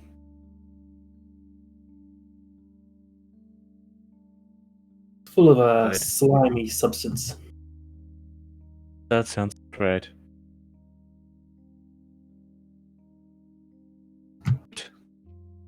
There it is. How much was a puzzle box? Ones I have currently, I've got valued at 300 gold, 400 gold, and 500 gold. I don't have any of the cheap ones right now. I see. Alright, they sell out fast whenever I get them. You know they're technically illegal, but everyone enjoys a good challenge.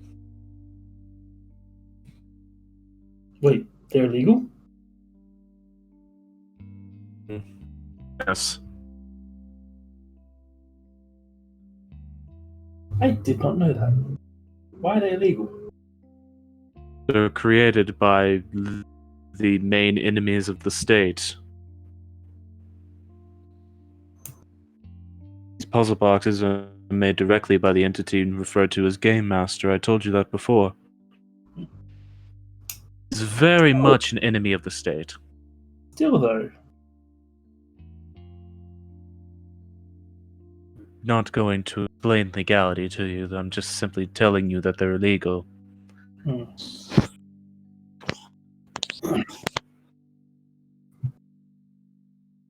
I don't currently have a £4,000 meteor on hand to barter with. Would you take barter? It depends on what you have. Fails And your which offer. one you're attempting to barter for. Let's see how much these items are worth. The Spirit Swig she'll offer.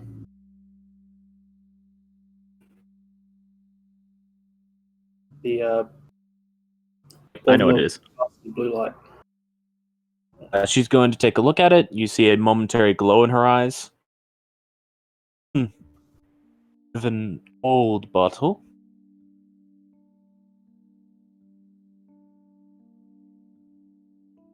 Probably worth about gold. I didn't hear how much gold. 75, 100 gold.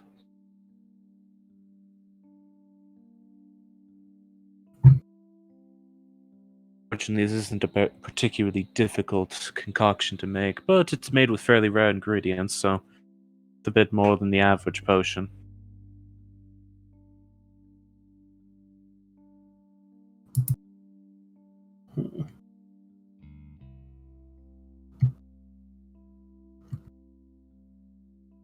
Is this your only point of barter? Just quickly going down on my list of odds and ends. Just love to imagine Failsy's just like arm deep in her bag, just being like, give me a second. One moment. One moment. One moment. See, even though she has a ton of weird stuff, most of it's just noted down because other characters are holding them. Just so Fauzi knows what they are.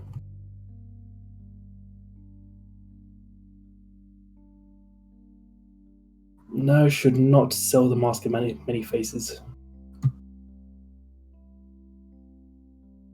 No, not selling Fenris. It'd be worth it.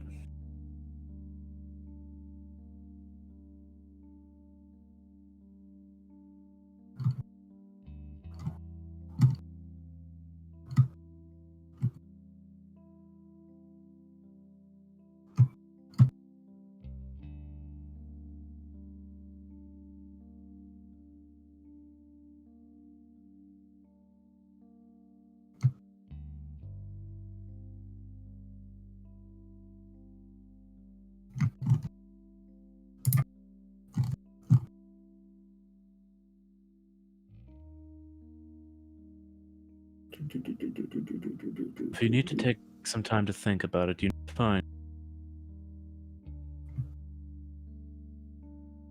I'll be honest, I have to get back to what I was doing anyways. Yeah, that's all I've got.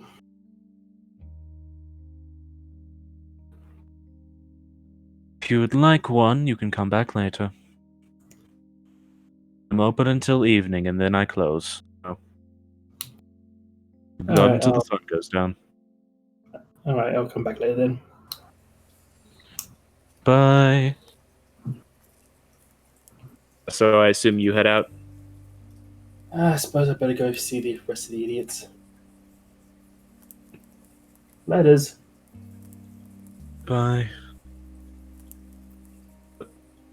You can head out back towards Keta's house. Traveling back to Throughout Keta. the rest of your search, you unfortunately do not manage to find Elway.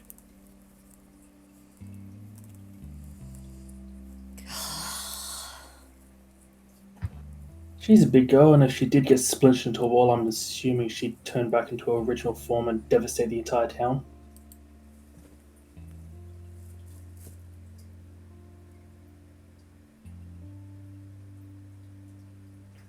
Just for the sake of brevity, letting you know that you do not find her throughout your searching. Yeah.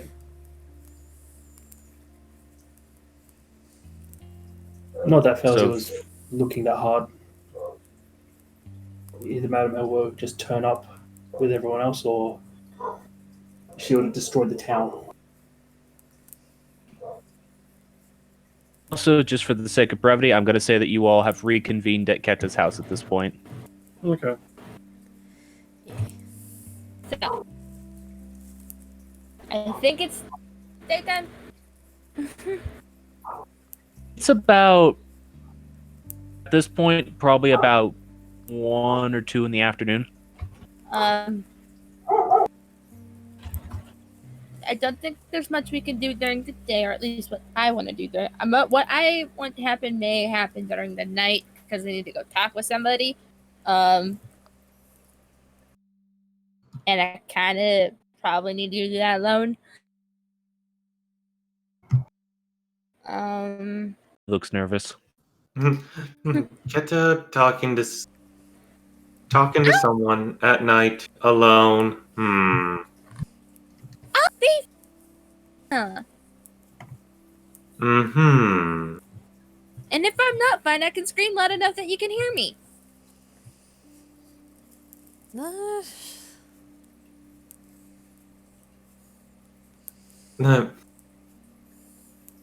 Hmm. Besides, the only really other thing that I kind of want to do tonight is involving. It is on my own in a room with somebody else that I'm not elaborating on more. Thank you for that. That is- Okay, I'm fine.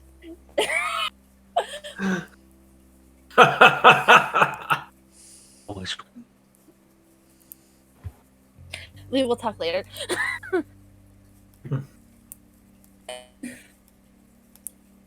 But I just need to talk with somebody, and I'd rather not deal with everybody kind of around me trying to like butt in on the conversation. That's fair. I mean, I could try to go now. I just don't know if I'd find them. Oh, talking with your father? No, I didn't talk with him. Well, not like what I want to talk about with him, but he had to go to work. Are you referring to our friend in the forest? Maybe. Fair enough. I. Okay, do you want me to take Lee with me? Because he's big, and then he could talk to the goblins that might be there. There's more than just goblins. We know that there's also will-o-wisps out there. Well, if I go now, then they won't be there. Because they usually come out at night.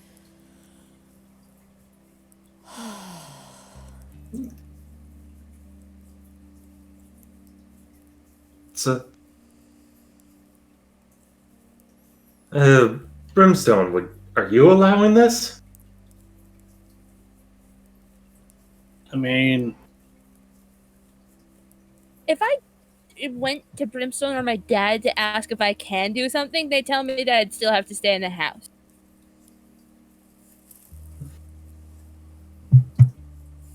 if she's in any real danger, I'm sure that If she's out in the middle of forest, unless she used sending, we couldn't even hear her.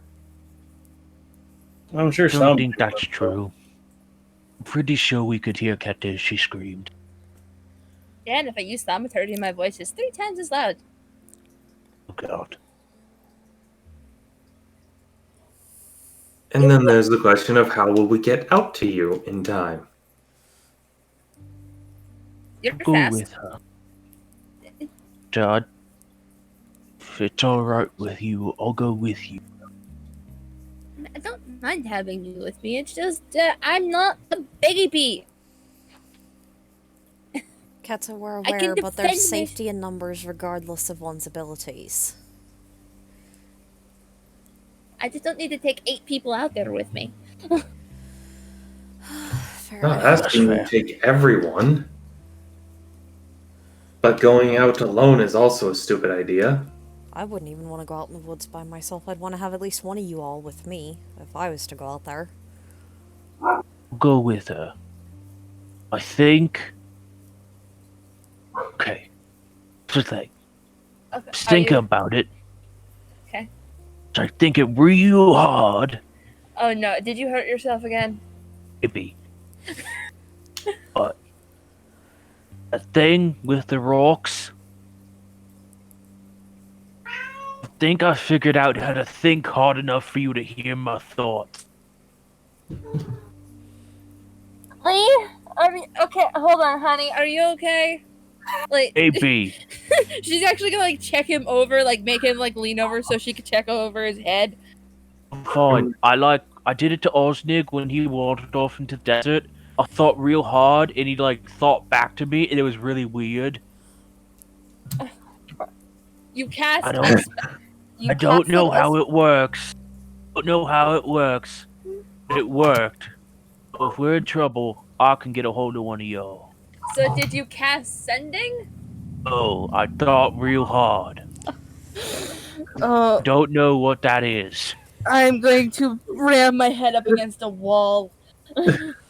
Just Da Vinci is just chuckling in the background. Okay, alright. Like, I was picking eggplants, and then I thought real hard that Osnick needed to come back so he could eat. It was like, eggplants? He came back.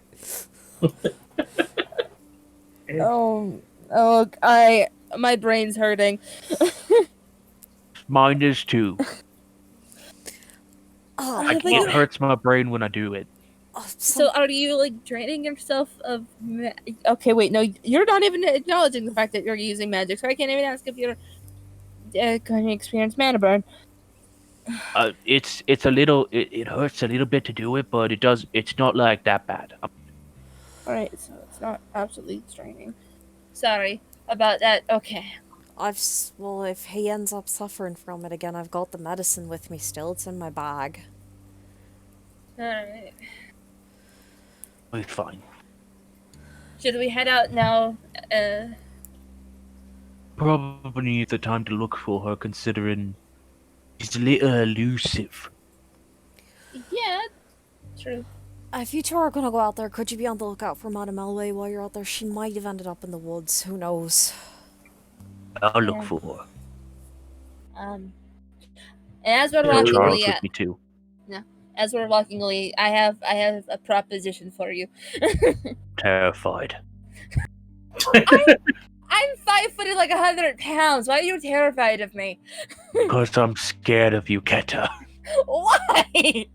I remember. You know why. That's all he says, just I remember. Indra, I don't know how you do this. Okay. Yeah, let's go. Taking Charles. He just grabs Charles.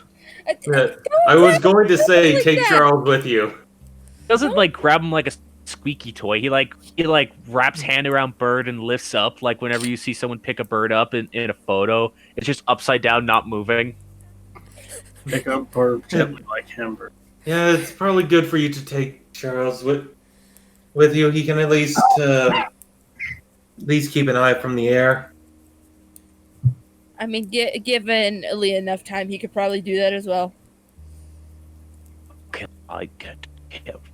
Silly. Just you on the shrug. head. I said, given enough time, you'd find a way. Did shoot myself off a tree, so Hmm. if I find a springy enough tree, I Lee, please, let's go. And she's like pulling him by his shirt, I guess, because he still has the shirt part on. He's like wearing a vest, but instead of it being like a normal vest, it's just a suit shirt that the sleeves got blown off of. Right. And as they're walking, you know what Kat is talking with him about. I mean, I have assumptions, but I'm not for certain. Direct message me what Okay, give me a just sec. to be. so I can be 100% certain. Give me a second. I mean, I've got assumptions. I just don't know for certain because there's a lot of things she could be talking to him about. You're probably assuming right, but In the meantime, though, is anyone else wanting to do anything, or should we just follow those two? A couple more minutes. The only thing Da Vinci would do is just he'd find a more hidden part of the house lot or garden and just do some dance training. Fair enough. They've got like a fenced-in backyard where the bunnies reside, so you can go there. probably a very high fence, given Keta likes to climb things. Fairly tall fence. Oh, she was a monkey child. Yeah. It's as tall as the lowest rung of the lowest part of the house's roof, so it's 10 feet tall.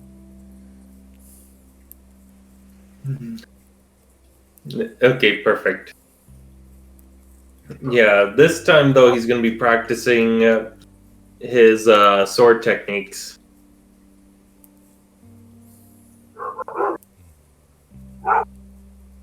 This is what Cervince is doing. Is anyone else doing anything else? Nothing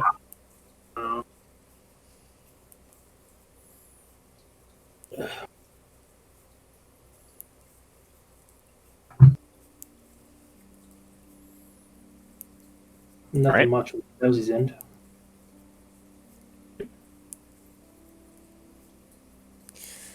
Mulligan Just would reading just. the notes. Oh, sorry. Didn't mean to talk over you.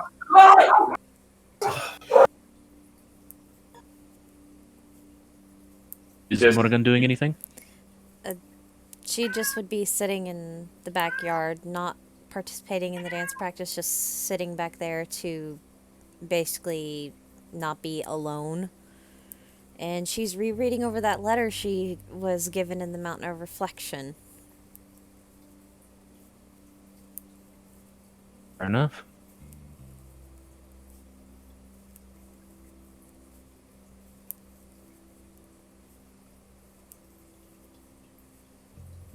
To And if get one the of, B. I was, because of something Andy typed in the chat, if like one of Ket's bunnies decides to hop up into her lap, she's not going to fight it and just let the bunny sit there. It like sits on your feet. Is it? Yee. They're weird. They don't like hop up and sit in your lap. They like sit on your feet. Or because Morgan has a tail, one is just like lopped its butt directly on top of her tail. Yee. You're not allowed to go anywhere now. In here. Well, she doesn't want to move anywhere at the moment, so it's fine. Fair enough. Bunnies keep you company. Also get in Cervince's way on occasion. Because they'll like jump up onto his legs as he's dancing and then not let go. I imagine he's then having to be extra careful because, like, I'm swinging my swords around. If one of these bunnies jump into the sword, Ket will not let me hear the end of it. Oh, you think you'd live after that? They seem to be smart enough to avoid a sword, but your legs, no. Now I'm just Desire picturing cuddles. now I'm just picturing Da Vinci doing kind of a breakdance twirl, but with his legs in the air, just ends up being a sprinkler of bunnies. Much. With the inclusion of swords, now I'm just picturing a sprinkler of bunnies. A blender. It's not a sprinkler, it's a blender. No. Keta would kill him. You seem to be weirdly good at avoiding swords for some reason. Yeah. So, jumping over to Keta and Lee. Both make your way down off of the plateau into the surrounding forest. Mm-hmm. It's a little odd, to be honest. Do you feel that?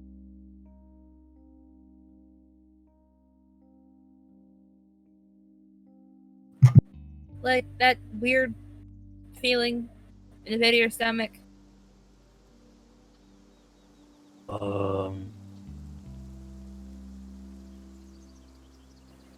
Like hungry right now, so no. What? Okay. Don't know Tra- what you mean. I'm sorry. I don't have like a It- feeling of impending doom, if that's what you're asking. Well, it's not like a feeling of impending doom. It's just something feels weird. More aware of this than I am. Charles, can you take to the air and see if you can find Madame Malway? Okay. And she gives him a little smorch on the forehead before he goes. Flaps there.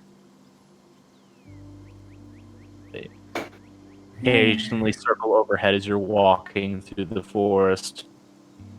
Keto will keep an eye out for felled trees. Make a perception check for me. Alright, I mean... Is it actually raining? Because I hear raining sounds. I didn't play the rain music. So that just might be on my end. No, I hear it too. It sounds like rainfall in a forest. 17.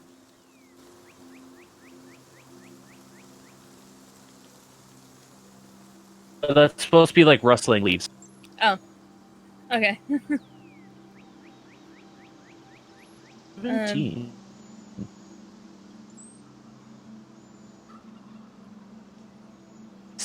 A couple of hours of just walking through the forest before you do catch sight of what appears to be a freshly felled tree. Several other trees that just have scratch marks on them. Seems like we're getting closer. Yeah. So, what do you want to talk to her about? Well, I saw her in my vision of... Well, what happened after you know who... Well, no, you don't know who. They Well, don't. himself was taken down. And she's holding the flower that she got from the mountain of reflection in her hands. I just have some questions for her about, everything, because I feel kind of weird right now. And I kind of have, like, the feeling of the weight of the world on my shoulders again. It feels weird. And there's nobody who really understands that feeling, or at least understands it in my level. Suddenly feel yourself lift up off the ground. Lee's arms are like underneath your armpits. Are Your you trying shoulders, and I'll just carry you. Lee, it's a term of phrase. Do you want me to put you down? Not really. But Just like lifts you up and puts you on his shoulder. you don't have to do this. Don't, but one gives you a better vantage point. Two, want to. True. I mean, if I could pick you up, I would. But I'm too weak to pick you up. That thing Felsi mutters about is true, then you're gonna be able to in a little bit. Yeah. The information, I found out that technically, and she kind of points back to where they came from. I was raised on himself's tree of life. That is like a really big thing to take in. Yeah, I heard that, and I'm just like, I don't know what that means. Well, Like I mean, it sounds important, but all that I don't know. told me about that, but a lot of that stuff just kind of goes over my head. I'm sorry. I tend to forget that, and you don't get a lot of things that like I get. Yeah, just not very smart. Well, you're not like book smart, but like you're like people smart. I like people. I like Yeah. books too. I just kind of struggle reading. I mean, I have some like picture books that we can start off with. It'd be fun. I can read, kinda, just not very good at it. I don't have to do it that often. Well, I'll help you. But I can read cookbooks and stuff, and I've done that before. It seems you're very. A lot of your stuff seems to be revolving around cooking. I like to cook. Well, I know, and like I've been learning from you. Do you see any more felled trees? And he looks down. One right here. Does it look There's just a freshly? log sitting across the pathway. Does it look freshly cut down? You didn't hear it fall, but it does look. There's still sap leaking out of the wound of it. Cut is gonna call out in giant. Hello?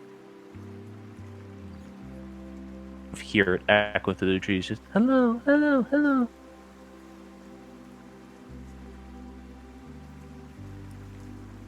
Chiffon?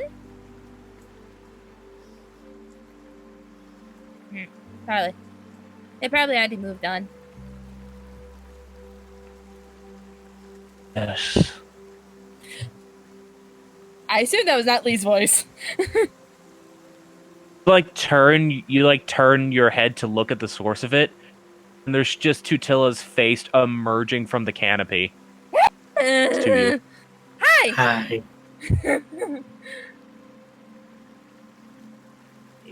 You just watch as like a spider, her giant frame just slowly slinks out of the canopy. You are. We've been looking for you for a few hours now. I've just... It's nothing bad. It's just I wanted to talk with you. Watch as she slowly looks up. It's starting to get closer towards nighttime at this point.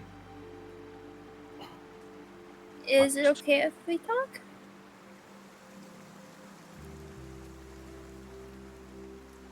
Oh, God.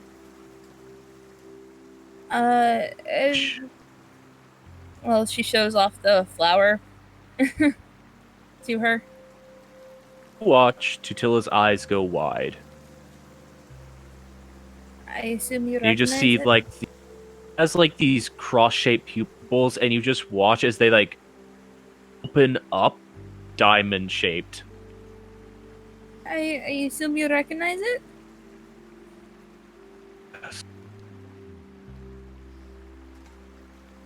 Oh, please don't tell me it's the last bloomed flower from his grove.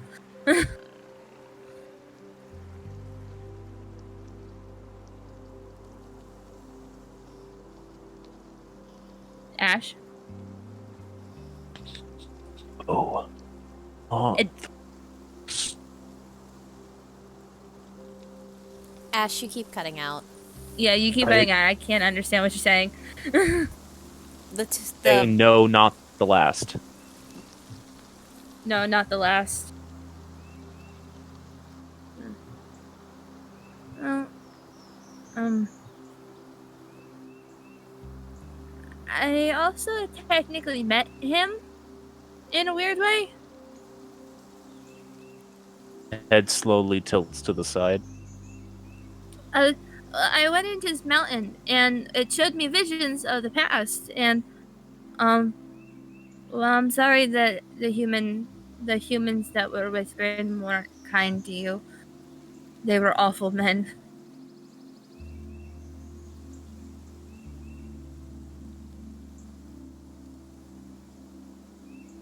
And Just sort of growls. And when I got towards the end, there was one of the mirrored surfaces, but when I tried to look into it, I didn't look at anything. I went into it, and I ended up in his grove, and he he recognized me as like having a part of him inside of me, and well, I gave him my name so he'd know me.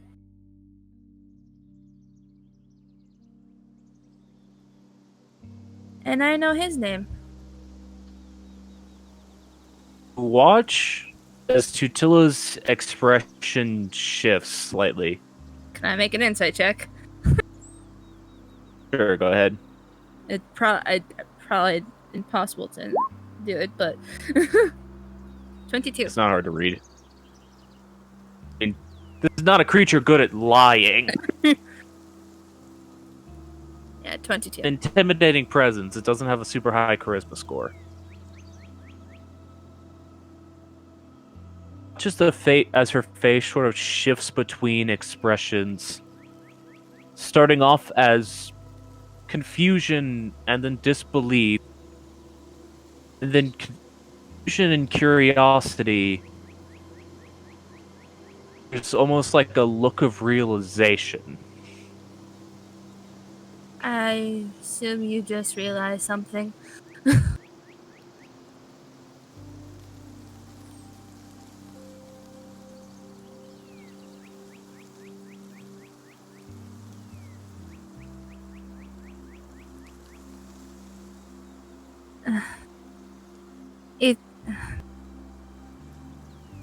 I know you probably don't believe me.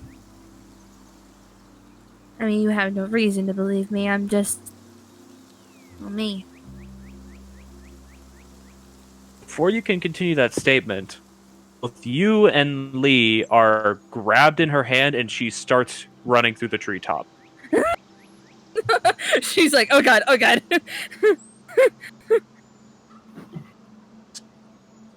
You're moving terrifyingly fast. Count the fact that this creature that is currently holding you is a massive creature, so even taking a single stride is a huge amount of distance covered. Lee is just like all the while, just like, got should I say something? Should I call the others? No, it's fine, it's fine. I'm concerned. It's fine. Oh, it's poking me in the butt. It's a lot. It's fine. Screaming the whole time. Cat just trying to keep her cool. Actually moving back towards the plateau at this point. Oh god, oh goodness. Towards the entrance ramp that leads up to the plateau. But off to it's essentially the north side of the plateau, since the entrance ramps go from the east and the south, or the east and the west side.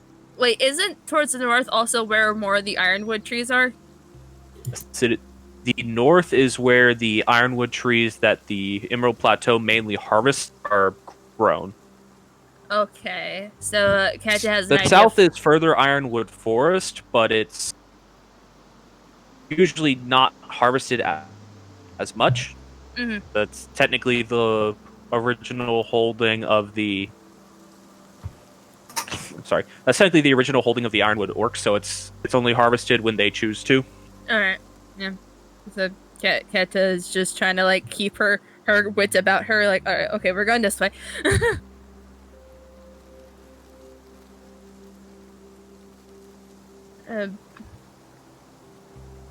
And she's just gonna wait till she gets put down. Continue going along this path for 20 minutes, this terrifying speed, before eventually you just sort of abruptly stop and you get put down. Okay. You're like right against the edge of the plateau. It just walks forwards, starts clawing into the side of the plateau. She's gonna tell I'm sorry if I made you angry. I didn't mean to. What the thing? She's just digging. She's like, Kat is gonna look at Lee like, I don't know what the fuck's going on. If you don't know Ketcha, then why do you think I would? I don't know. I'm confused, scared, and a little Yes, but mostly confused and scared. What was that last one? A little curious, he said. Oh. I think he's dead. I just couldn't hear it. I heard Okay. like the earliest part. Confused, scared, and a little furious. And Kat just kind of hold Lee's hand as she's like, I don't know if I don't really think I should be getting in the middle of Tutila fucking digging. Take too long considering the size of her hands, and they just sort of work like one of those giant excavating shovel things. Is incredibly strong, and when she does not hold that strength back, these stone and dirt just sort of yield.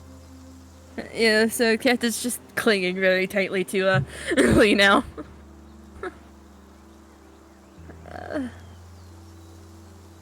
Eventually, he stops digging, and you just see it's like a piece of exposed wood. Is this the He's roots?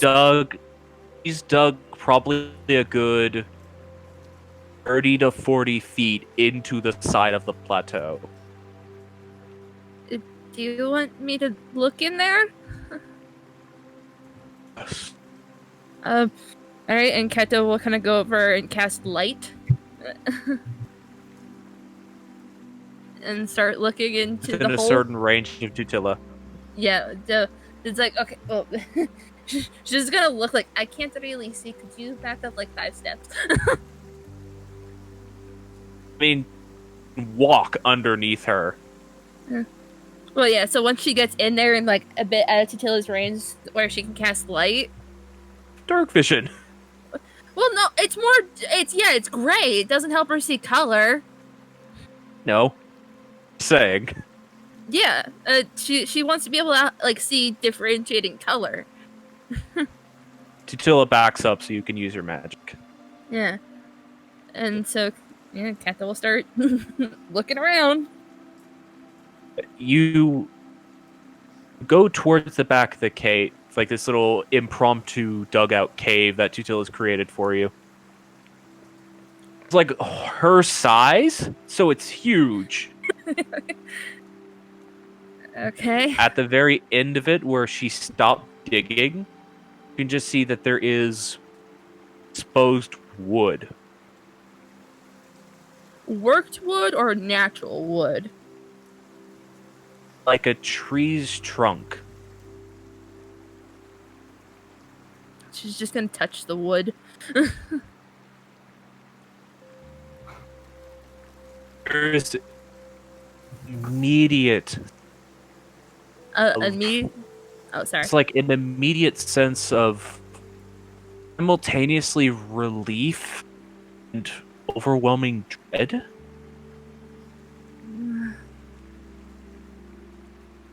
Oh god. Okay. It's like holding the hand of a dying loved one. I don't know what to do.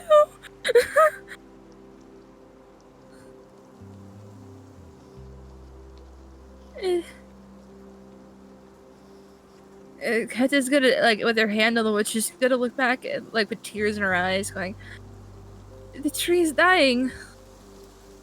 And I don't know how to fix it.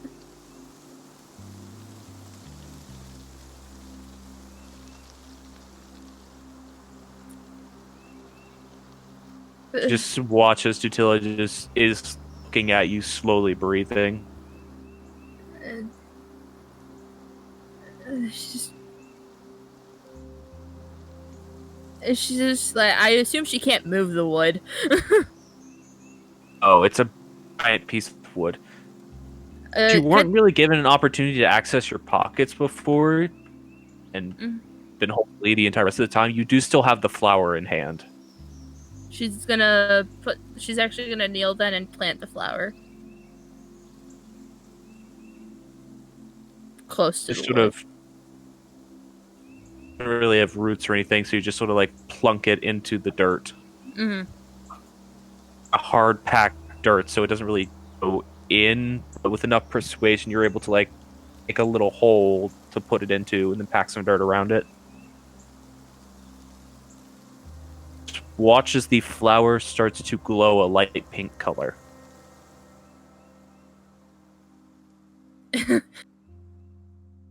Cat is gonna look back like, is this supposed to happen? Tilla is just watching. And with the flower planted, she's gonna pull out her guitar and start playing.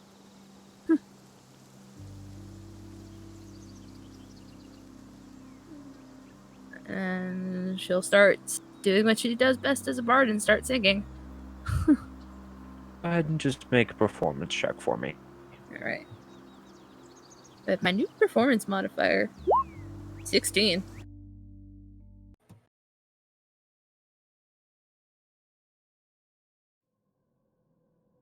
Alright. 16. Oh, that's a music change that I did not expect. Not your best performance, but you're kind of nervous right now. Yeah.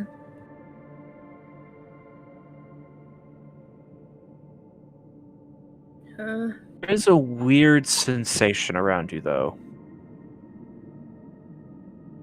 Almost welcoming.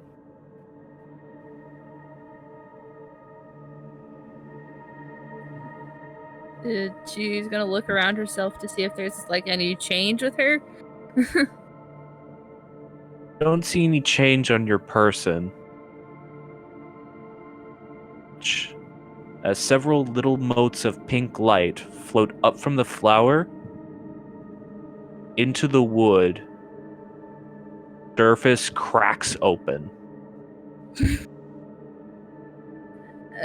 Reveal a portal into the tree. Oh god. I assume it's just big enough for her. The exposed part of the wood, yes.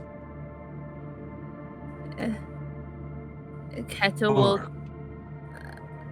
I think I'm supposed to go in alone.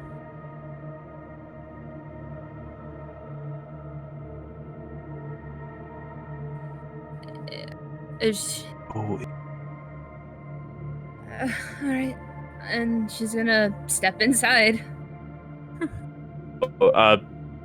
Just to reiterate, Tutilla said you don't have to go in now. Ket just stepped inside, so alright then. Yeah, Ket is going for this. Right then. She immediately dies.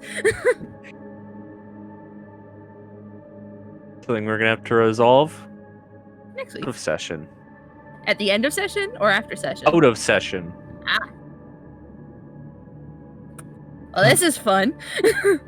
Going to finish the rest of the preparations and everything for you guys and your downtime off stream. Because next week I would like to go ahead and get us rolling towards Fellhaven. Because I feel like it's been put off a while already. Alrighty. Go figure, Keta is the one to just shove face first into an unknown portal without contacting anyone or letting anyone else know where they are. Yep. I mean, there. I mean, yeah, also the fact that, I mean, it's apparently related to the tree and himself and Totila, so... She's pulling a Dravince. Yeah. To go to a god's realm. Oh, this is gonna be fun to That's all resolve. for tonight. This is gonna be fun to resolve later. Be some out of session stuff to do over the next week. That's gonna be a fun talk. Keta returns to us, missing an arm, and she's sprouting a flower out the stump. Oh, she becomes Finn, okay. Yes. All of the existential crisis included. No, Kenta comes back, and none of us notice a difference. But stats-wise, she now has type plant. The only one that notices is Gladriel. It's over at her. Nice. Nice. No. Well, that ruins Katja's plans for the night. Get back. You don't know.